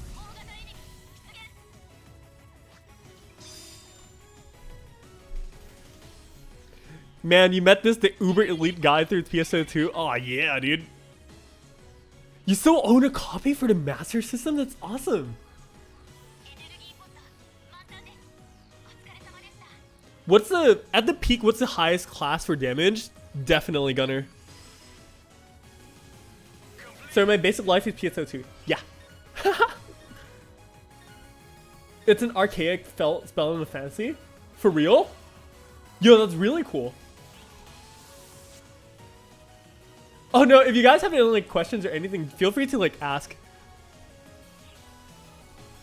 I'll do my best to answer everything as much as I can. Although I'm a little concentrated on just like clearing this right now, but I'll try to always just answer what I can when I can. Took so long to TP? Yeah, it'd be like that. Have we always gotten S? More or less. Yes and no also.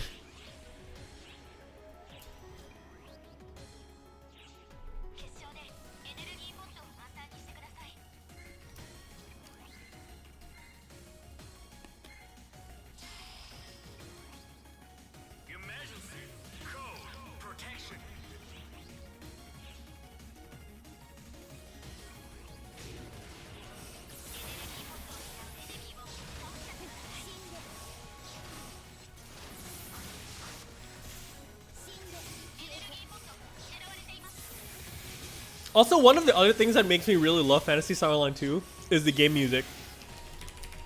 If you guys can hear this right now properly, like this is just the pure game music. I love the Divide Quest music so much.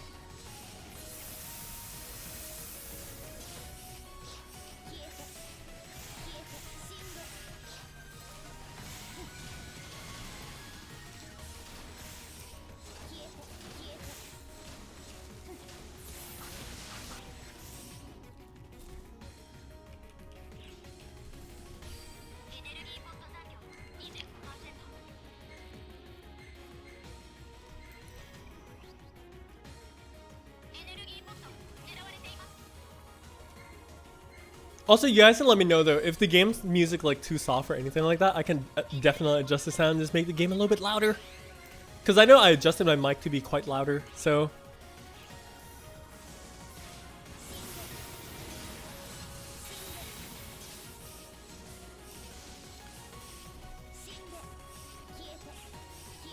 My facial install, you had the same idea as I did. We spent too much time together.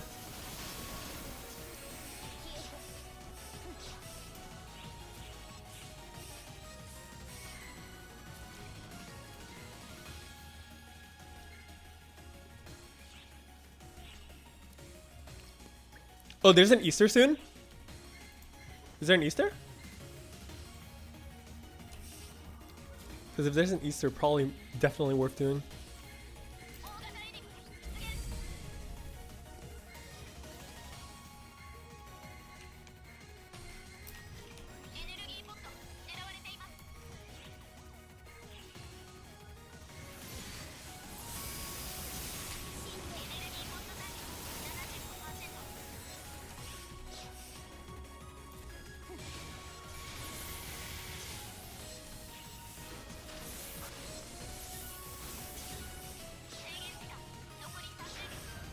We're gonna get S rank though,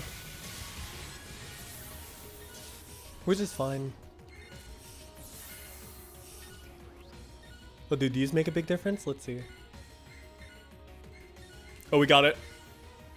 That's dank. Very cool. Is there an Easter bunny in the game? No, there is an Easter Rappy though. Heard PSO2 be playable in Europe due to no region lock? Yeah. Is the lag okay? No problem. Trust me, a lot of my friends even play PSO2 JP from like Europe, America, everything. They're all fine. Figured Fantasy was also playing Photon. Oh, that's actually very interesting. Interesting title. 32 minutes for Easter. Very cool.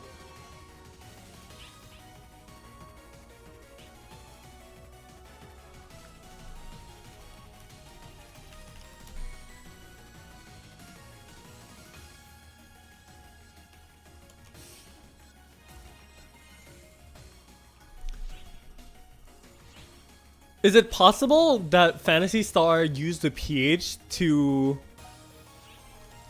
not overlap with Final Fantasy? Very interesting, because here's the interesting thing. I don't remember the exact date, but I know that Final Fantasy got released on this originally the same year. 1987, the exact same year as Phantasy Star Online. Oh well, Phantasy Star, sorry. I don't know who came first.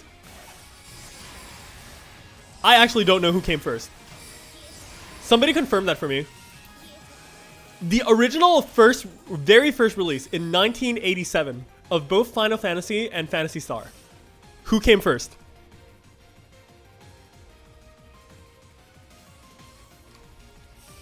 Phantasy Star's older?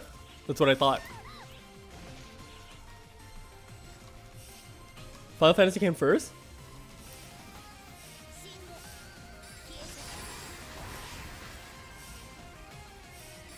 Okay, I'm having mixed answers here.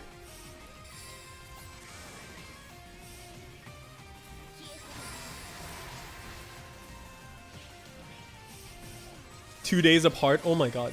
Now see, regardless of like thingy or not, like I'm pretty sure it's not coincidence anyways.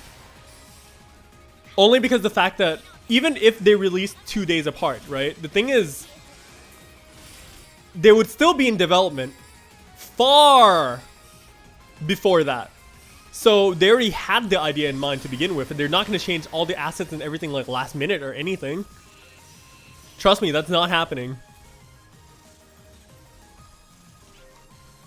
Do you need a VPN to play? No, you do not. And yeah, I'm playing on JP right now. Yeah, 2 days apart. Very interesting.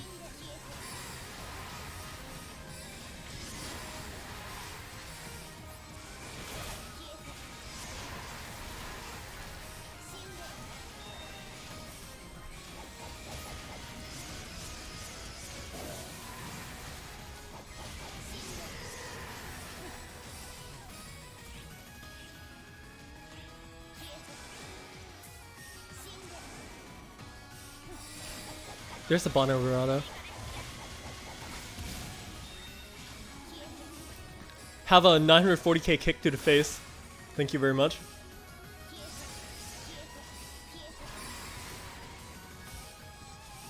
See a device. I knew it, the boss was busted. Buffed.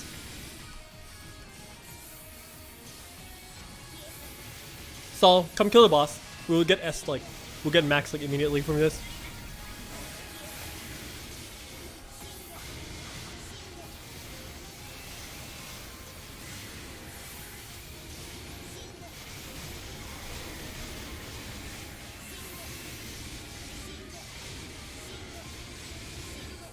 There we go.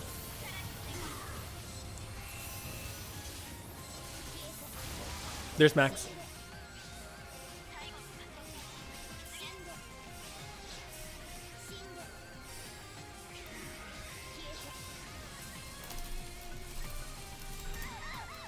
Ow.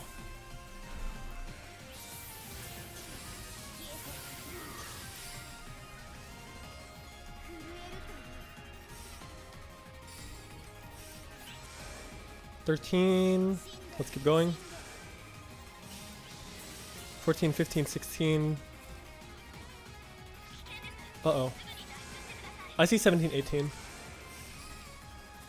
I see 19 and 22.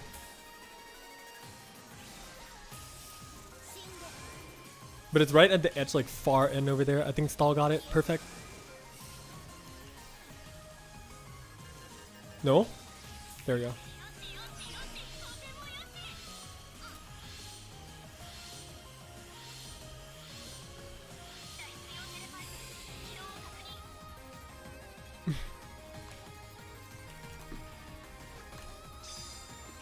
Ashitemasu. Idol.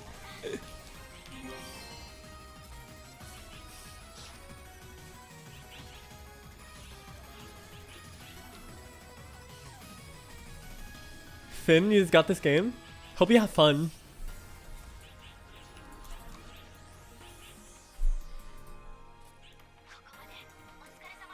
Etoile's gonna be a bitch to pronounce. Nah.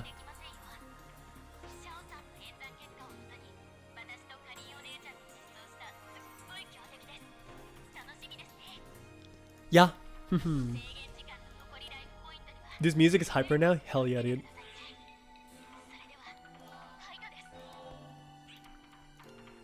You see people doing no damage runs on Divide. I'm not good enough to not take damage.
Very important to look out for his gravity floors. It hurts Bouncer quite a bit.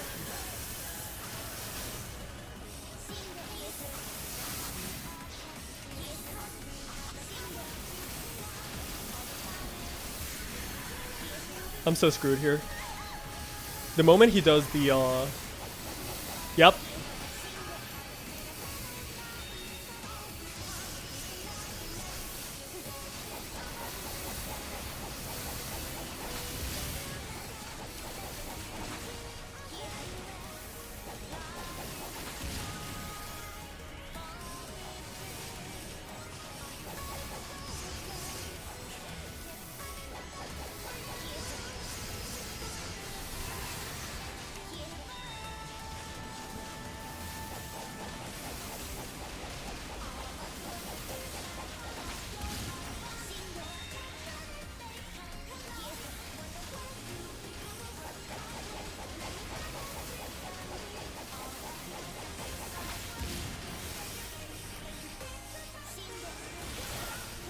Gonna break the butt.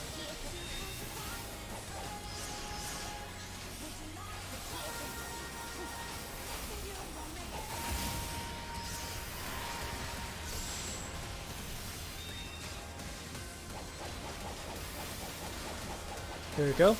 Perfect.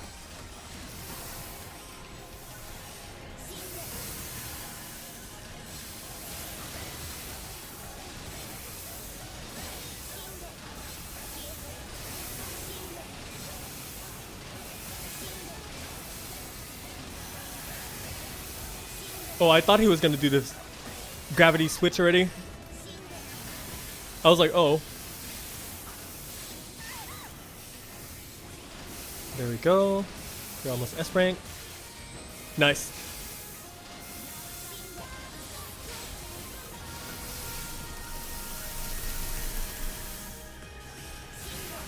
Careful now.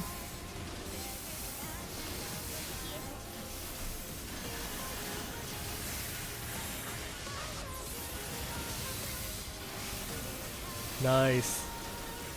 A little bit more time.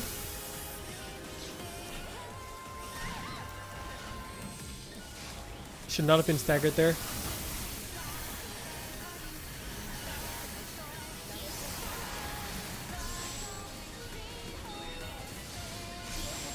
Second Tempest Raid. There we go.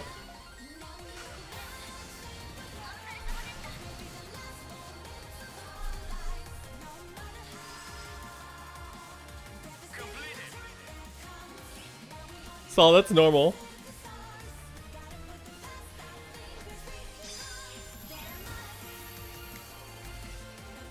NA is good, just lacking in content. NA is not great and also lacking in content. Would be worth to play the Japanese servers? I say yes, considering how NA is right now. There's a lot of underlying issues. I would hope them to all be fixed. But I don't think I can recommend NA until all the issues are fixed. To be quite frank.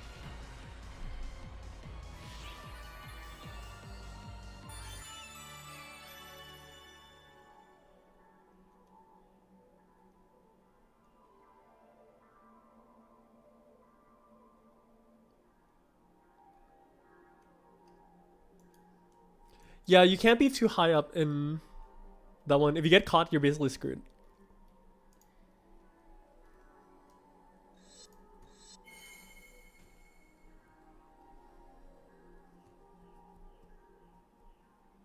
But yeah, for real though, like if your friends and everything are playing in NA, just go play. Like play wherever your friends are, honestly. If you want like the English community and everything like that, just feel free to play in like North America. It's not like the end of the world or anything. Definitely not the end of the world.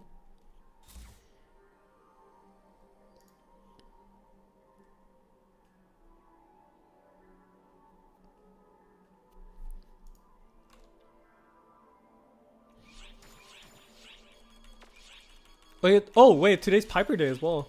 Very cool.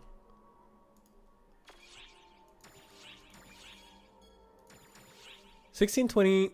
I don't know. Can we finish before Easter? 20 minutes. Probably. It'll be close though.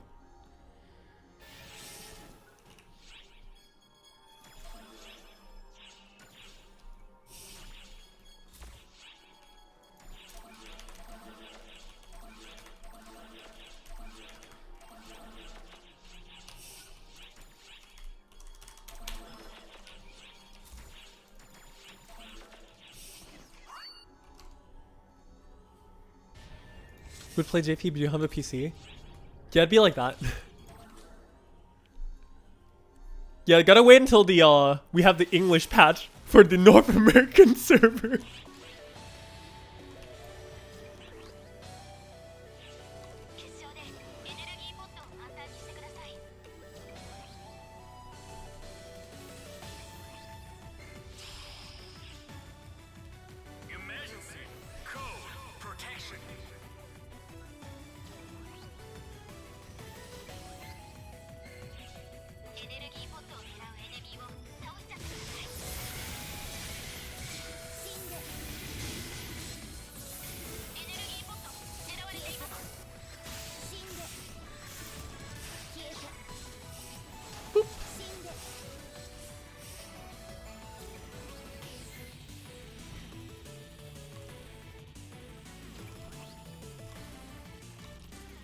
JP with the meme NA voice clips. That would be funny.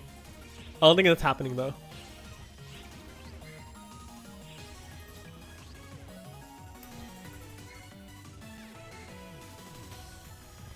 There is a very good quote though from North America's Luther. Sorry, loser. I'm sure a lot of people already know this, what exactly I'm alluding to. Basically, one of the only quotes you hear him say audibly in the fight, and also the best meme quote. In North America, by far.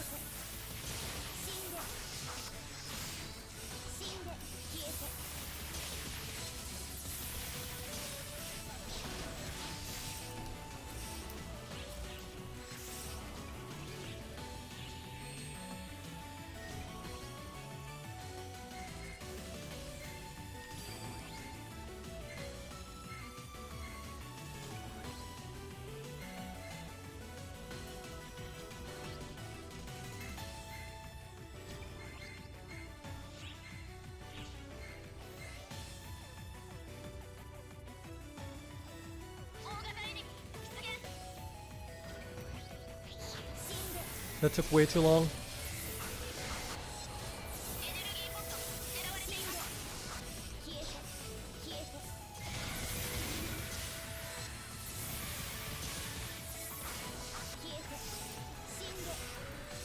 There you go, this one's clear.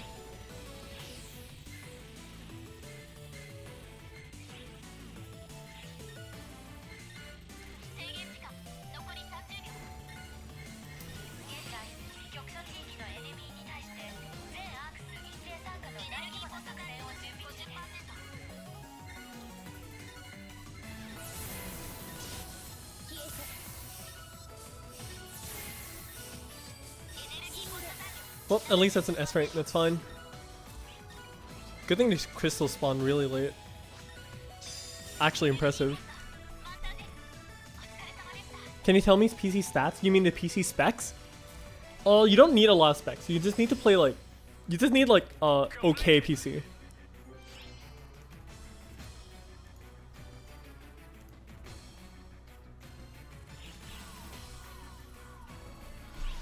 Like the minimum specs of PSO2 is like Core 2 Duo. Even if your laptop doesn't have like integrated graphics or something, you can still play it, no problem.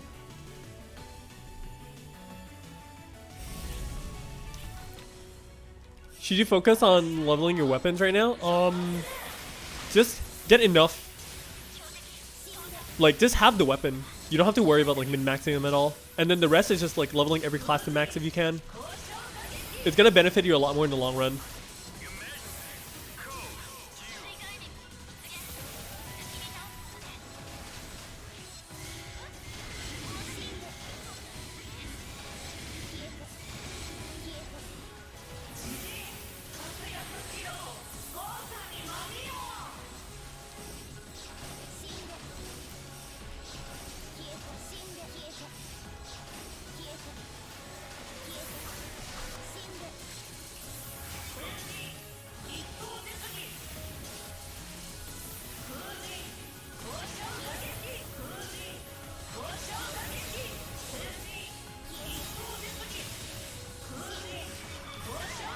Oops.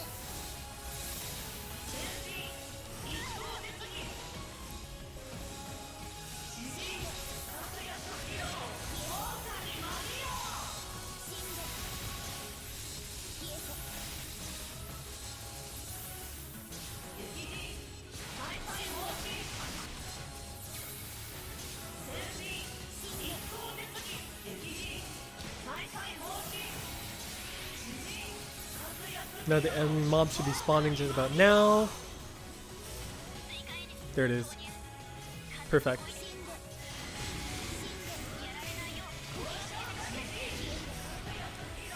One? There should be a second one, right?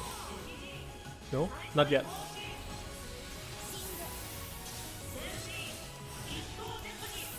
Also, I swear I stepped that one. There we go.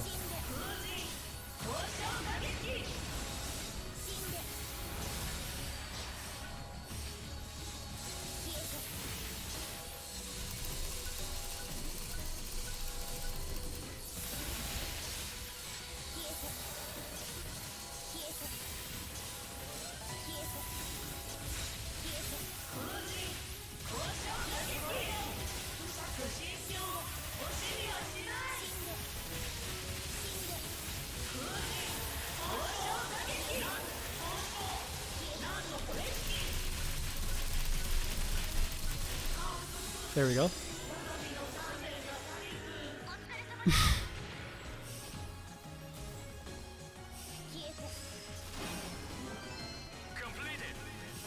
Let's go full speed here. I'm gonna skip search and destroy for now, only because I don't want to waste time.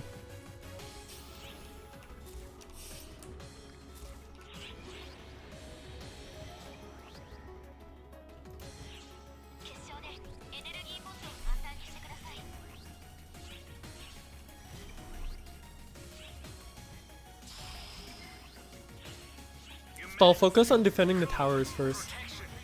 Is the biggest priority.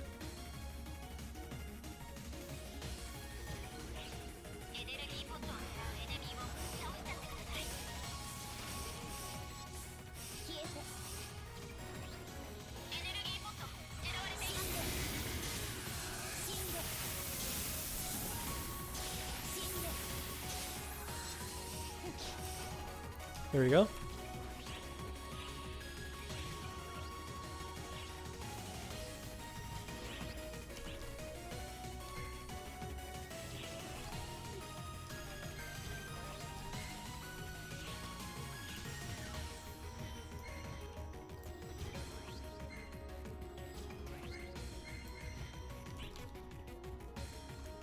Why do you jump through the rings? Basically, it's like playing Sonic, you know? These are like the booster rings, where when you jump through, you gain your speed and stuff.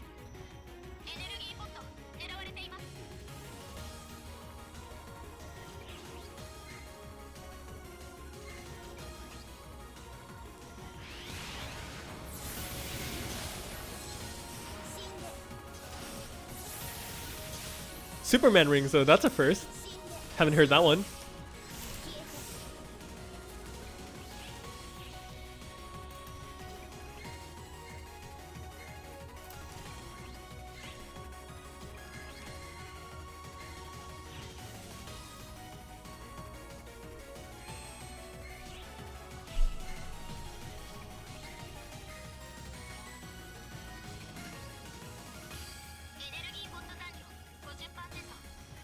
Still have plenty of time, no problem.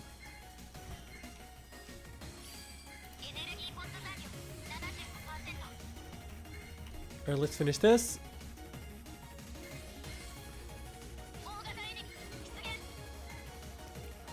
Need like 3-4 more crystals. There you go. Perfect.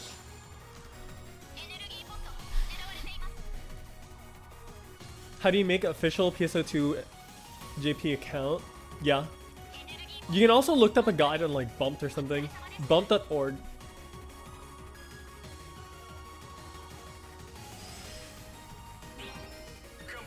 Do I listen to Josie at all?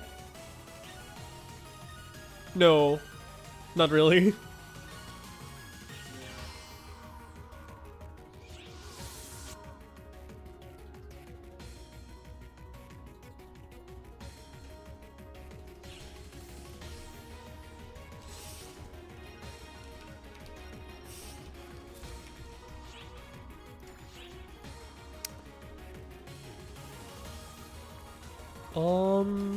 We can do free throw. No, we can do this. 5 minutes, and then you'll have a few minutes left for changing blocks, etc., etc. No problem. Worst comes to worst, can always just leave early.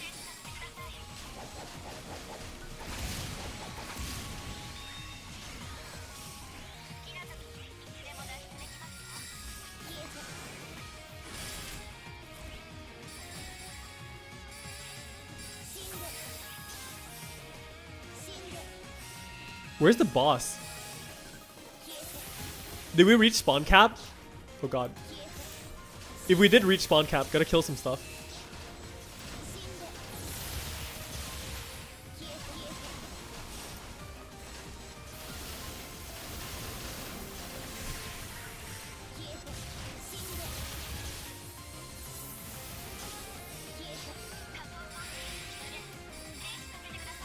Wait, no, there's one unexplored area. The boss might be there.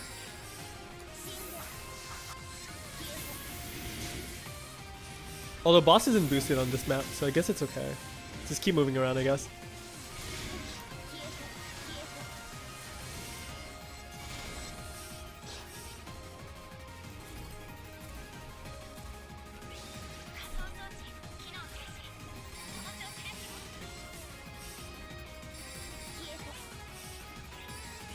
Oh, stalled out. Would what?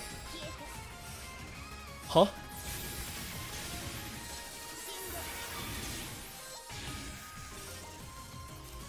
Rock bear landed on you. Yeah.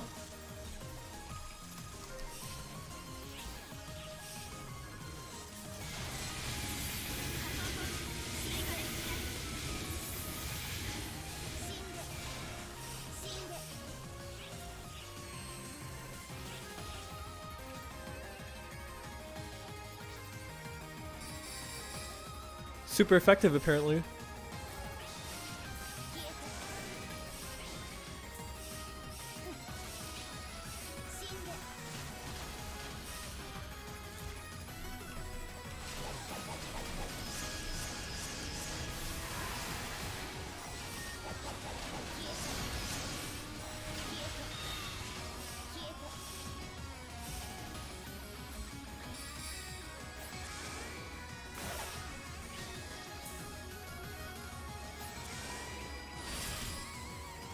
More rappies.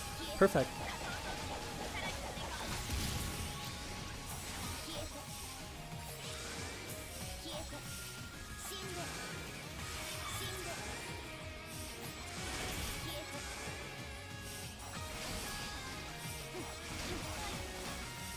Should just go, yeah, probably.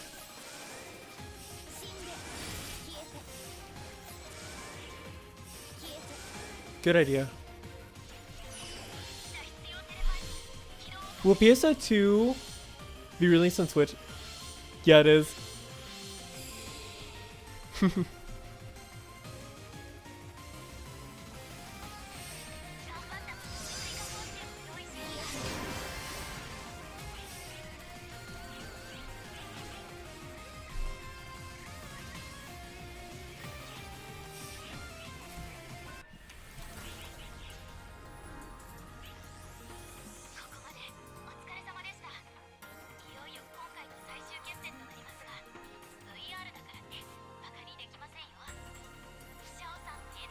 Calling it a nah. Oh god.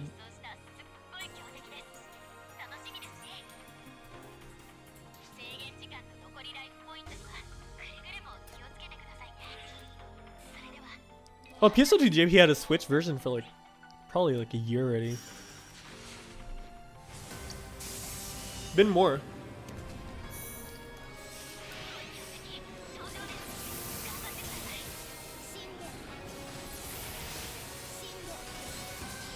Now see, if I was on any class that I'm more comfortable with that's not Bouncer, Golden Boy is not even a threat.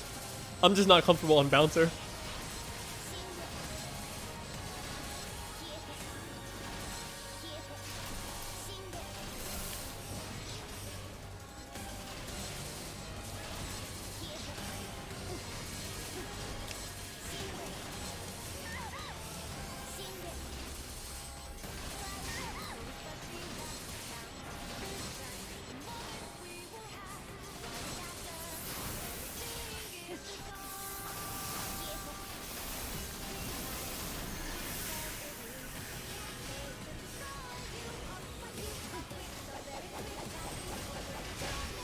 Ow!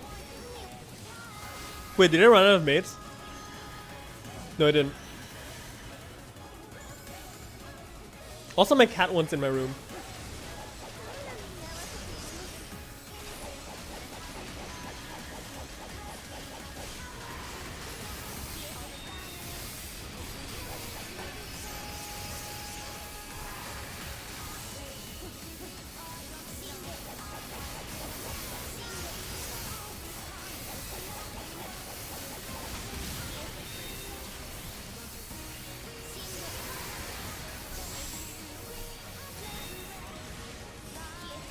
It's a threat being late through EQ, yeah.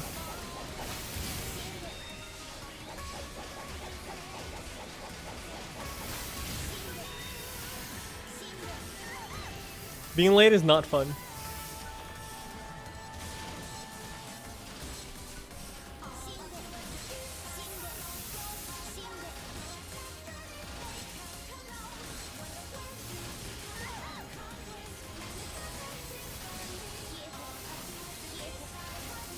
So once this is dead, I'm just gonna abandon.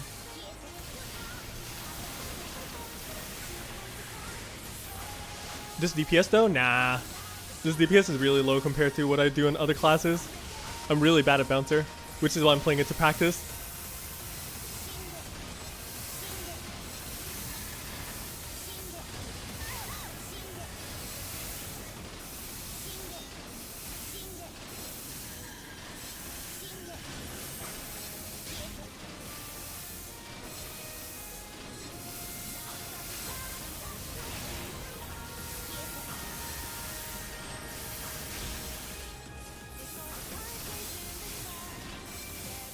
Wait, what?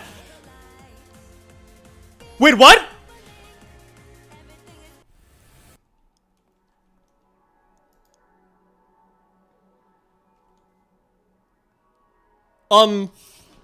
Yeah, sure, okay, let's, ignore that happened and, Saul. Yeah, that's fine.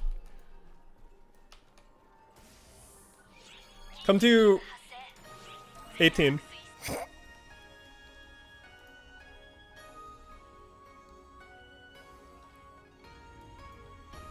Cafe, just invite and go.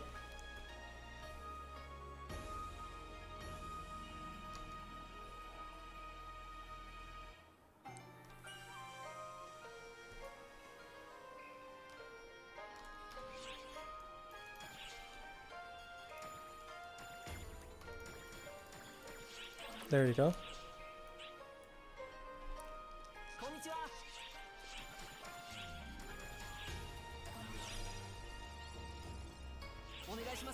Well, that was,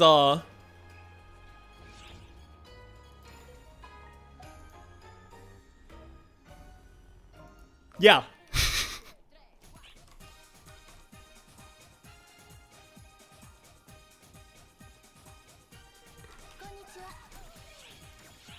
Gotta grab all these. Since you're late anyways, might as well just take my time with the collection files. Or well, slightly late. Perfect. Put all that in there. Put that there. Nothing of value. Grab some boost, boost, and boost.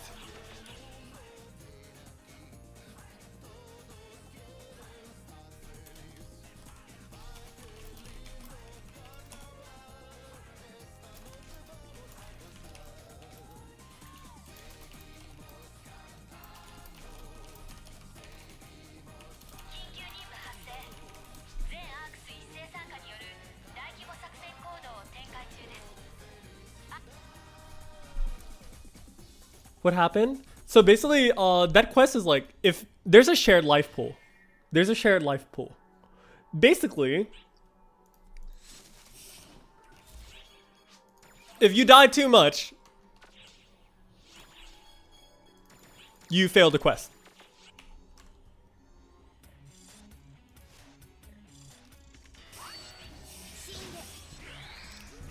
Basically, is that.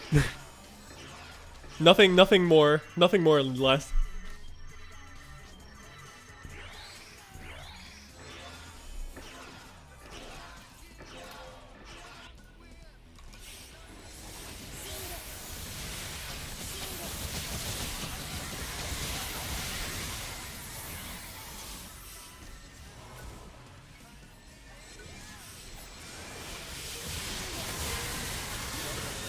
Boom.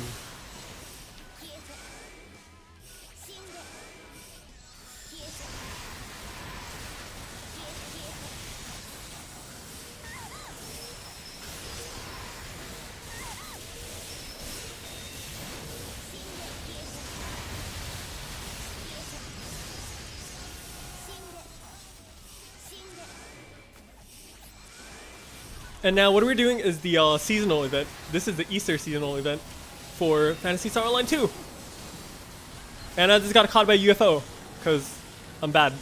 Ow.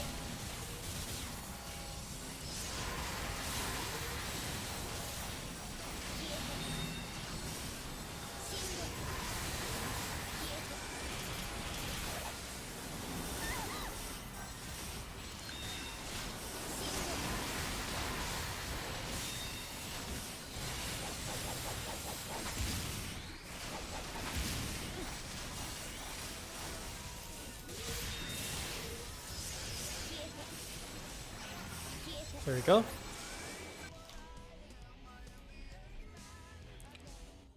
Jupiter Tullus was not nerfed, yeah. It was just that there's a lot better things now, and then also Jupiter Tullus's potential Thundering Blades is also now available on S5. So if you get a Liberated Dual Blade, which I will, you can have Jupiter's potential on a much stronger weapon than the Jupiter itself.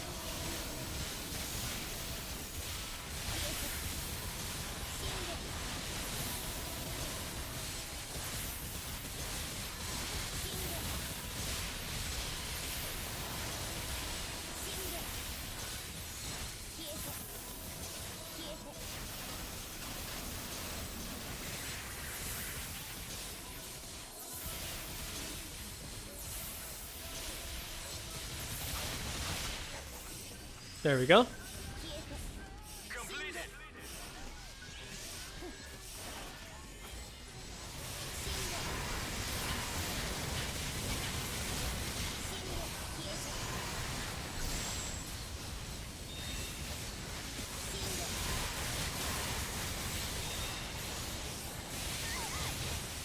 Freaking Serpent is so busted.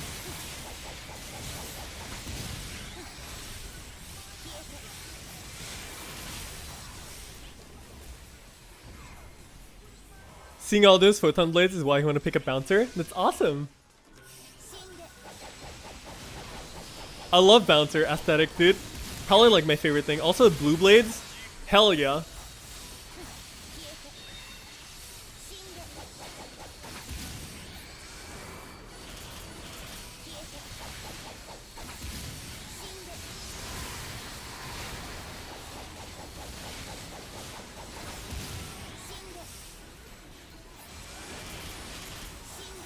Which heads did people break? That one. I see it. Eh? Wait, he didn't charge?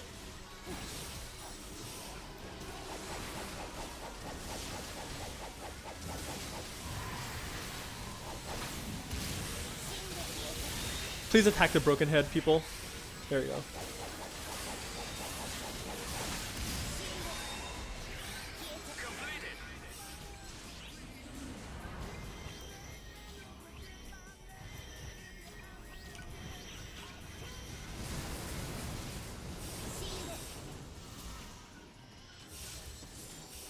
No, nobody's gonna stick to the left wall.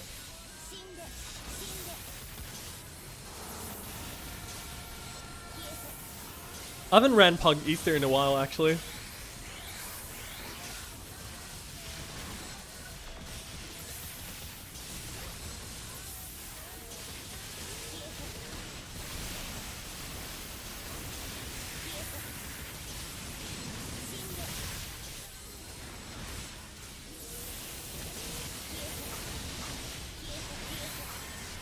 Boom, there we go. Now get rid of this one.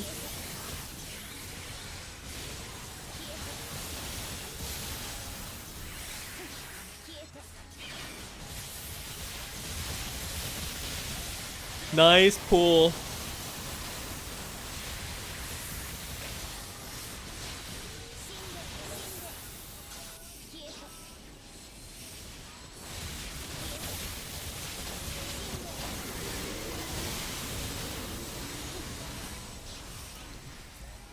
You did it just a few minutes ago in NA Ship 3. Wait, NA already has Menacing Castle?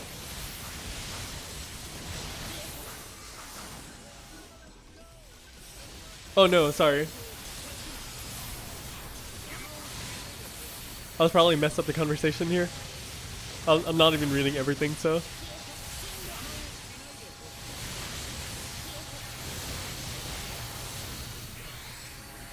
But yeah, there's no way. NA can never have Menacing Castle right now.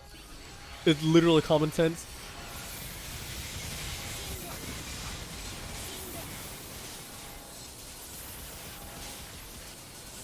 Although Menacing Castle isn't even that great compared to World Engulfed and Shadow in my opinion.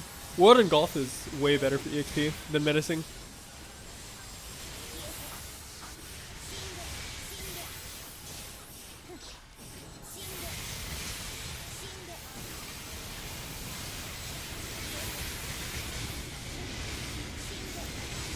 Hyper can be a contender. Can't wait for NA to experience episode 4 enemies. Hell yeah, dude. Everyone's gonna meme on the road roller, dude. Especially all the JoJo fans and everything. Dude, they're gonna go crazy. Shit's wild.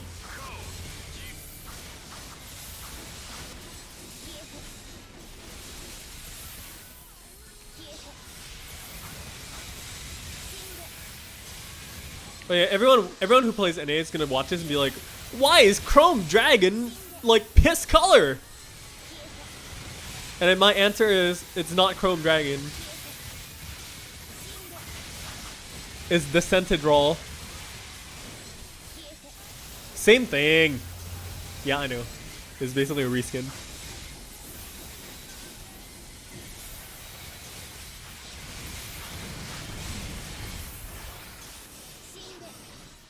Perfect.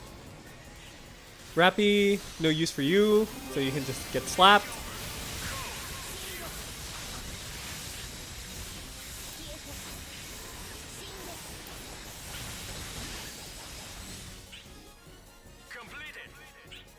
That. Oh, quality. Totally appreciate the literal 3 drops there from the main crystal.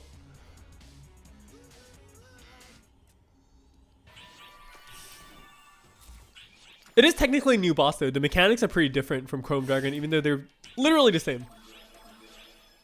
A bit different, slightly.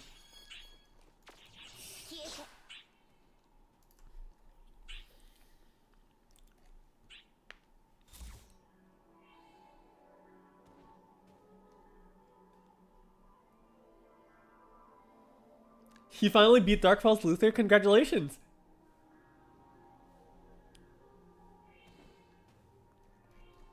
Also, I see Kirisato. Hi. Piss Dragon is just Chrome Dragon's unfortunate cousin. Ah, sounds about right. On PC is like 70 gigabytes. Yeah. My file is actually like 73 gigabytes right now. Underwater boss would be awesome. Is it possible to get 12-star eggs at NA right now? 12-star eggs isn't like super rare or anything, so you should be able to no problem. At least I would think you should be able to no problem.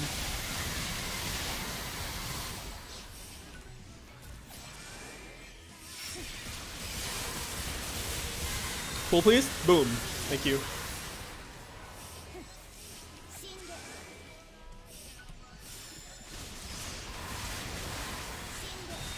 Kick. Kick. And another kick.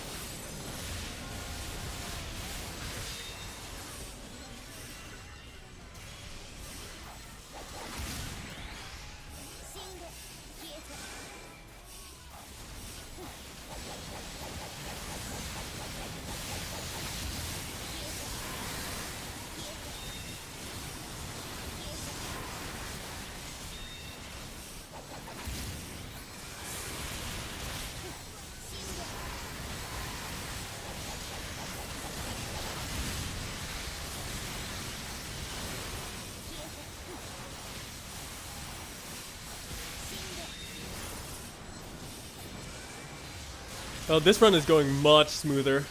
Very cool. People don't like dealing with the UFOs though. I don't either. Understandably so. Your shop expired? Aw.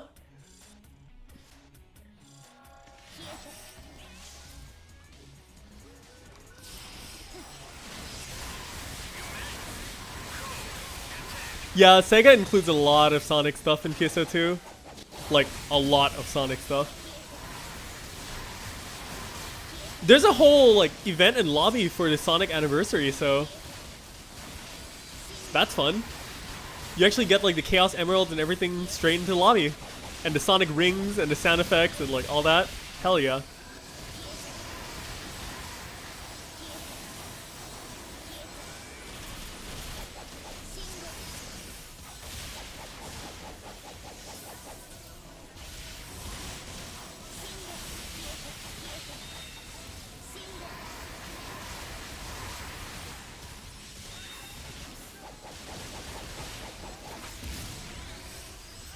Nice. People are actually starting to pull stuff now. Awesome.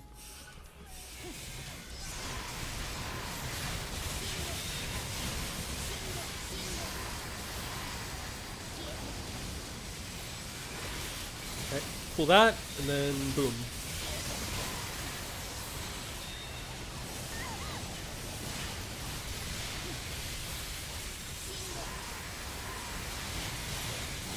Beautiful.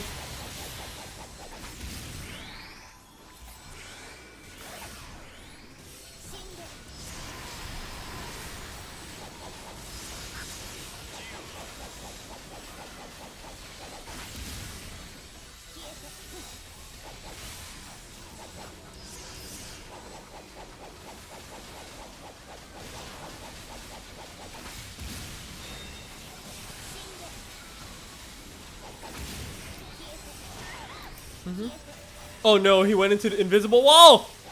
No!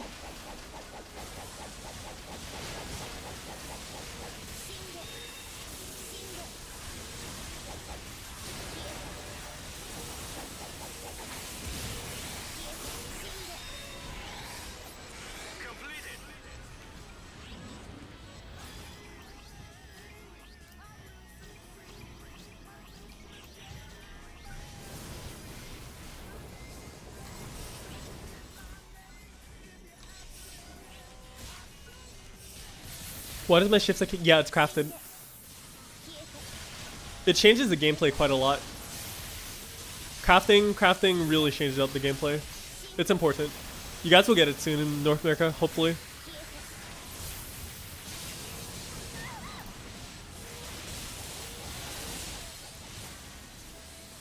Although I do want to say, like, I'm not trying to like complain or anything like that, but honestly, it's really frustrating for me as a person and a player to help people in NA because the fact that so many things don't exist right now.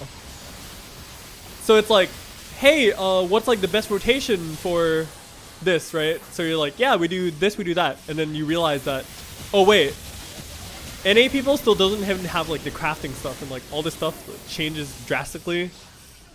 So it's like, it's really hard for any of us, especially those who play JP, but didn't play it long enough to the point where it's at where NA is at right now, right? It's really, really, really, really, really hard to help other people because you don't know the territory of what's so ancient and old that is like basically irrelevant in today's content. I'm here like somebody asking me, hey man, like what's the best combo for Braver? And then they list like all the Braver names. I'm like, so what Pierre does again? And then also I'm like, okay, so you do Sakura Gekka, which is Cherry Blossom Finale into Lunar Flourishing. So it's like, not Lunar, wait, is it Lunar Flourishing? Yes, it's Lunar Flourishing. Yes, okay. So it's like that. And then the guy does it, and then it's like, hey, it's not really good because it's like really bad. And then you realize that, wait, what you're suggesting is the crafted Sakura Endo, which changes their behavior drastically compared to the normal uncrafted version. So it's like, I guess my suggestions and knowledge about the game is completely worthless then. I can't help you, I'm sorry. And then the cycle continues.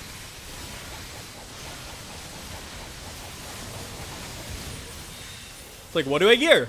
Well, apparently NA messed up the entire drop table, so all the gearing is like different. So we can't really help you either.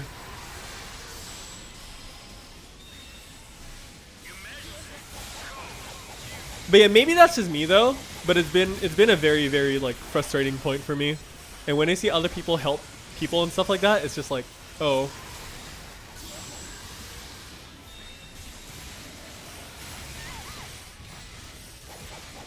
Like the translations and stuff being different, I can kind of understand. Doesn't mean I support it, but that's just part of the trade. But not having the actual like modern game system is the thing that hurts the most. Because you guys in NA right now have like episode 2 content, but then you also have episode 6 balancing, which is like 3 patches behind. And even if you have episode 6 balancing, sorry, that's 3 patches behind the modern day JP, there's still a lot of stuff that's relevant, you know? You don't have the knuckle buff yet, you don't have like the complexes, you don't have some of the other changes that are really, really important. So even if we recommend some of the stuff anyways, that is like super relevant in JP, it's like, yeah, I guess that just doesn't apply to NA.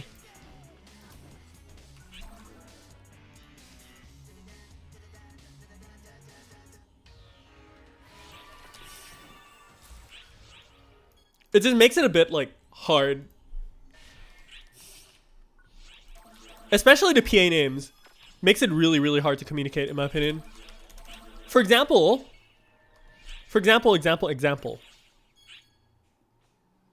jet boots. The giant kick. NA calls it jet sweep kick. In JP, we call it Vinto.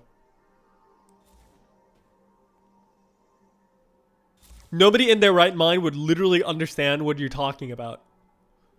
Grave offense to the katana players though. What in the world is an unspoken barbarity? Nobody playing JP would understand what an unspoken barbarity is. Doesn't help either that NA also changes names of stuff like Clobber here to Barbarous Boogie. You cannot tell me that anyone in their right mind would understand what in the world is a Barbarous Boogie. I don't.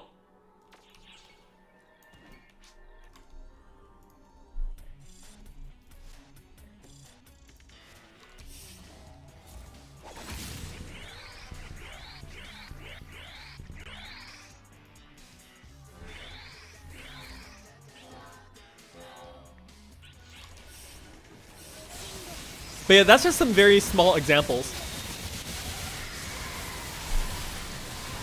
Some names, I'm just like, I'm not even going to comment about it. Because they changed names like Limit Break. Limit Break, by the way, to Overload. I'm like, huh? I'm like, Limit Break is such a cool name.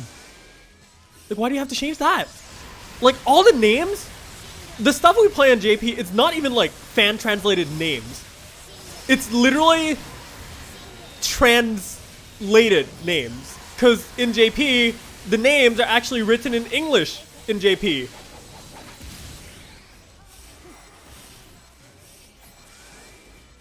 For example, the sword PA that does like the giant blade, in Japanese is literally called Ova Endo, which literally translates to over end. But then NA is like, nope, I'm going to translate that to crosscut.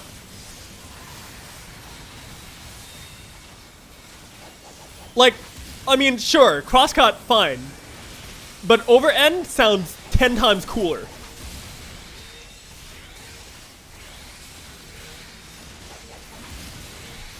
Am I wrong?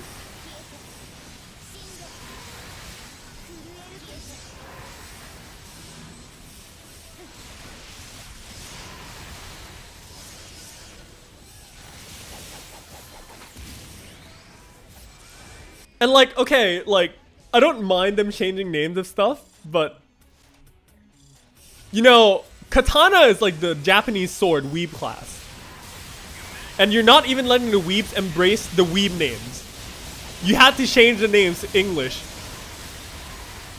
But then you keep all the Japanese katana names as Japanese katana names. The Kazano, the Kazami, the Momoji, the freaking everything.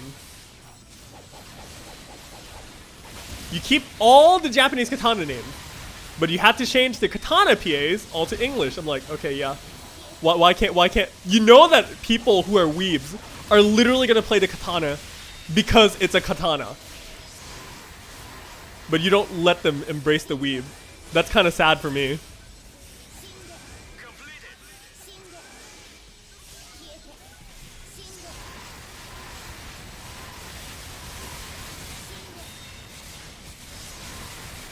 Yeah, all the Japanese skill names are romanized. It's like, for example, in JP, right? We have literally this katana skill called the Sakura Endo. Well, we literally it's called the Sakura. Okay, show of hands. Give me your genuine response on this. Who in this chat right now does not know what a Sakura is?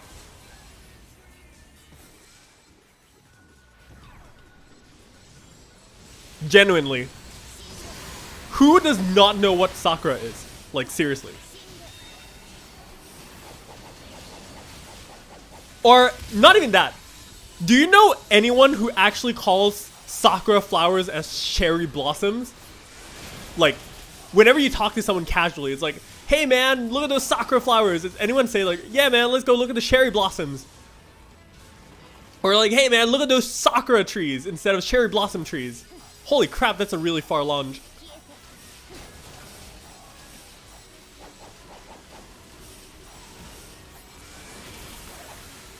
What is this guy doing? Oh my god. There you go, thank you.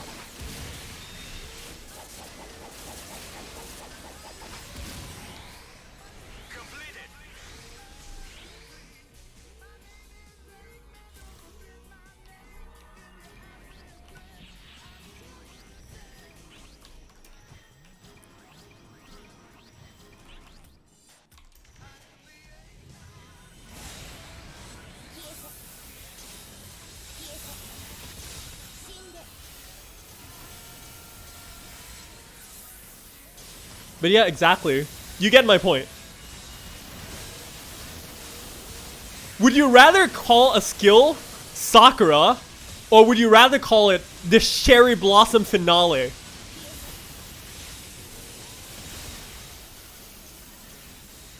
Like, dude. Here's one translation, okay? In JP, there's this combo on Braver we call the Sakura Gekka combo. Sakura Gekka Tech Arch JA combo. That's the proper full name for it. In North America, you'd be calling Sakura Gekka as Cherry Blossom Finale Lunar Flourishing Combo Variance Arts Photon Save Combo. Because NA translated names. Don't expect anyone to remember that, by the way.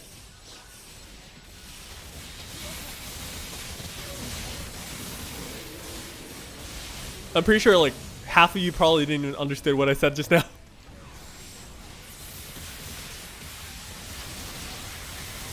But that's the problem. The names are too damn long, dude. Please make it simple and straight to the point, like Sakura Gekka.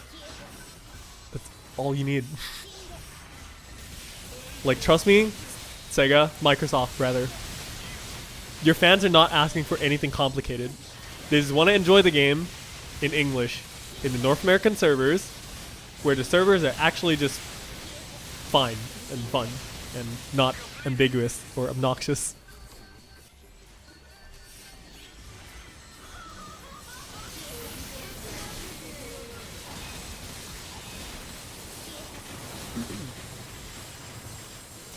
Although, in my honest opinion, if you want my like completely uncensored opinions, right?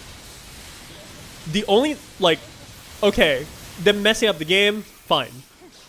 Them changing all their weird translated names, fine.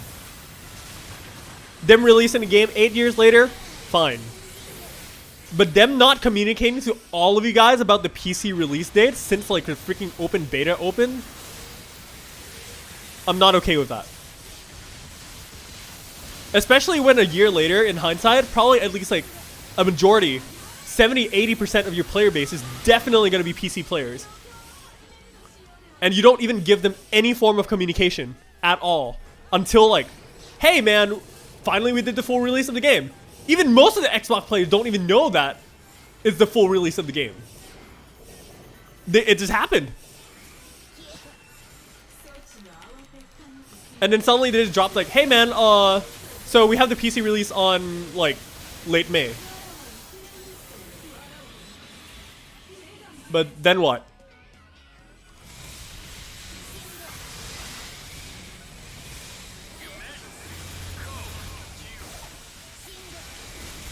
After we've been hounding you guys for literally the past like 2 months, 3 months, even more, for literally that one sentence that says, hey, PC is coming in May. Like, that's not cool. That is very not cool, in my opinion. You don't leave your players hanging like that.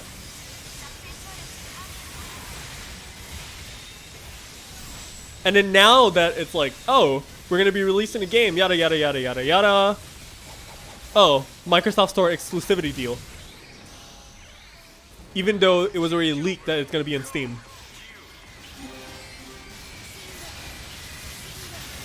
And then you know what? A Steam release will fare better to your game and player base much more than an exclusivity deal would in terms of like how the game would be. It's like the Monster Hunter World situation all over again. But this time it's worse because this is an MMO.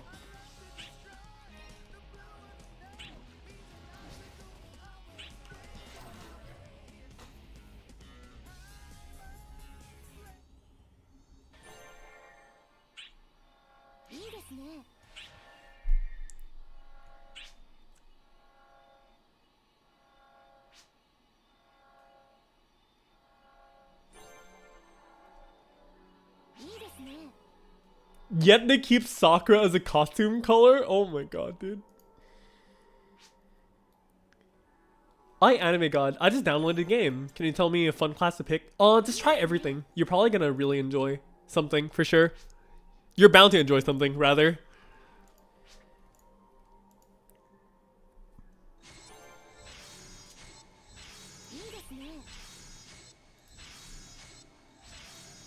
Will they make NA catch up to JP in content? Oh my god. Should I go over this topic? It's a pretty big topic, actually.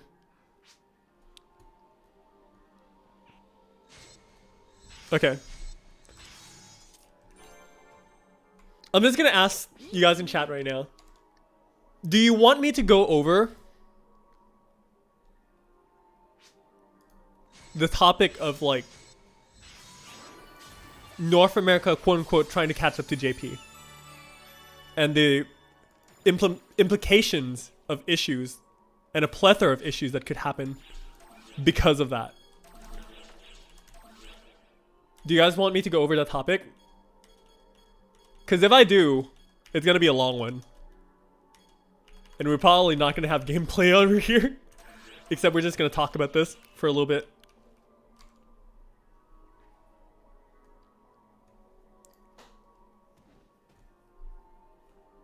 Okay.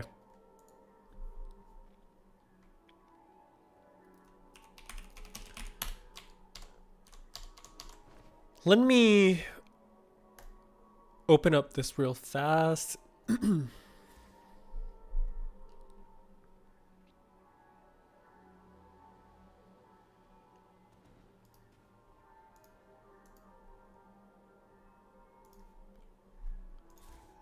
I'm gonna go find the tweet real fast. Give me a quick second.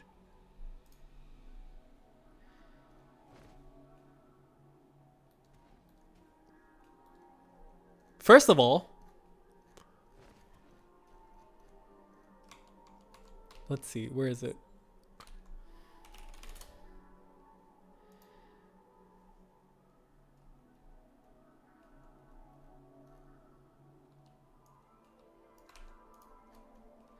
Okay. Found it.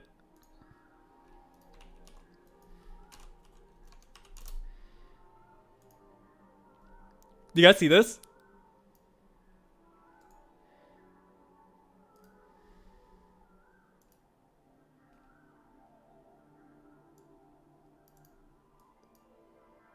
Great read, Arcs. Thank you for the support. Keeping our E3 promise, all the content is coming in 2020, and our goal is to reach parity with the JP service moving forwards.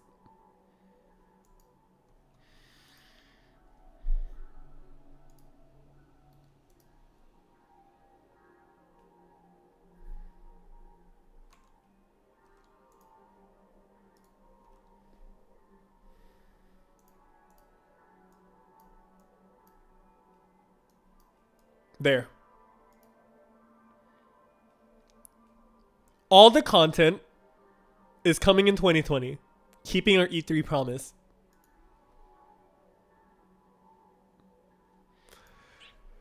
So,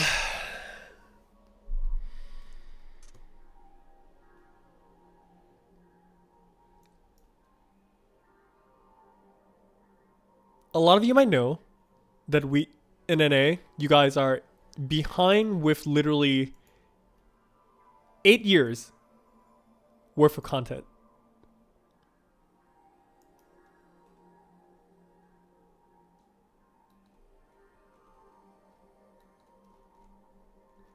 That's going to be a mess. It's going to be a huge, huge, huge mess. Even if they rush everything, even if they literally just rush everything within like this year,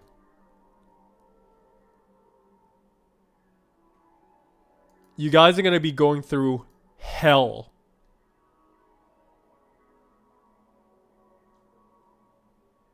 You guys are going to be going through absolute hell, dude.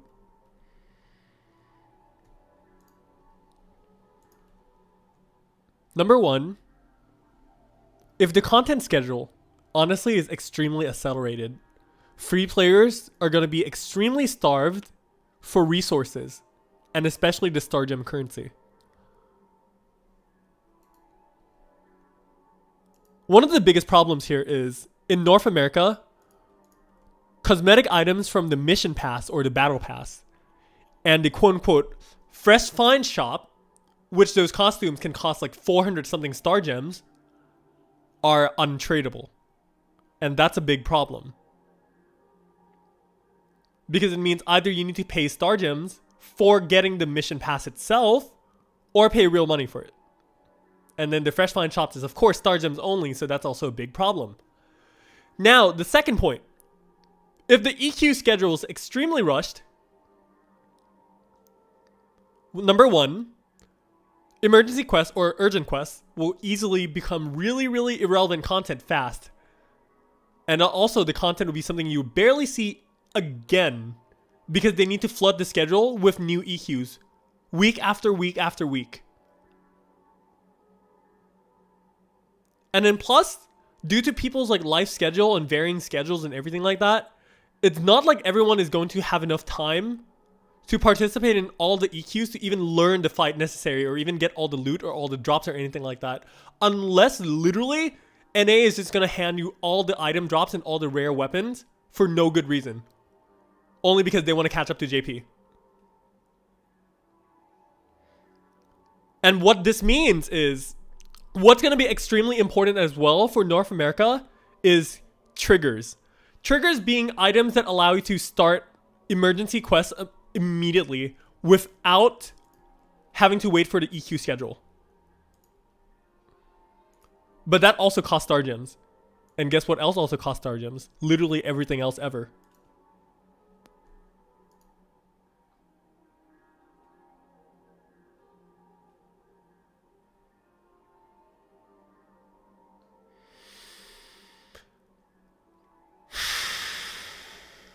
Yeah.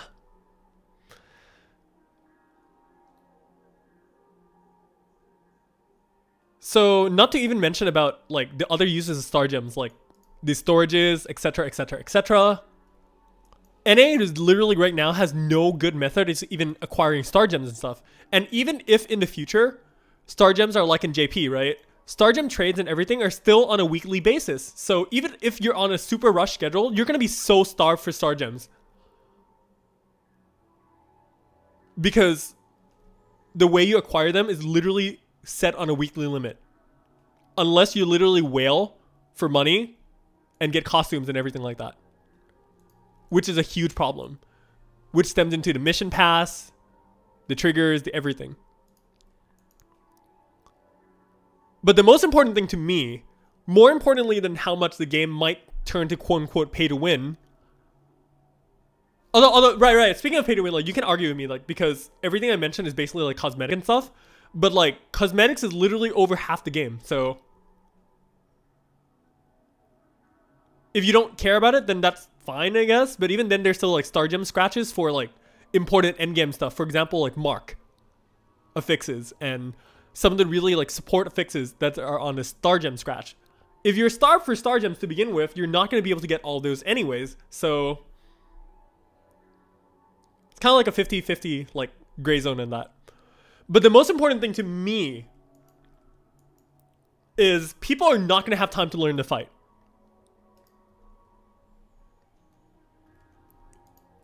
I'm gonna say this right now. Imagine this. It's been almost a week since Luther. And most of you, if not all of you here, who played only NA and never seen JP before, you do not know how to fight against Luther properly. Imagine after next week, Luther is like gone and completely irrelevant. You haven't even learned to fight yet. And then a few months later, he comes out with the Omega Luther version. And you don't even know how to fight him yet because you never got the practice necessary. What are you going to do?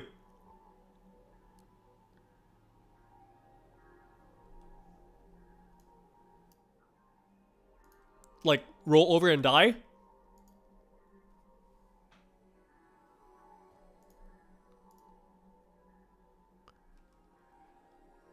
Because the thing is, like, I'm not even talking about the weapon balancing and a lot of the other things yet either. Like, this is just only one small issue. And especially, like, a lot of the translations is also really obnoxiously vague right now. I don't really like them a lot. Now, here's another tweet.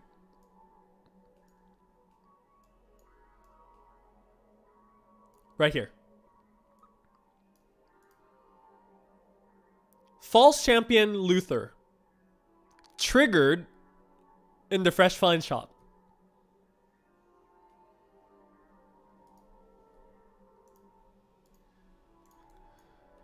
I'll have you know that Luther is not a false champion. False champion is not what he is at all. Like,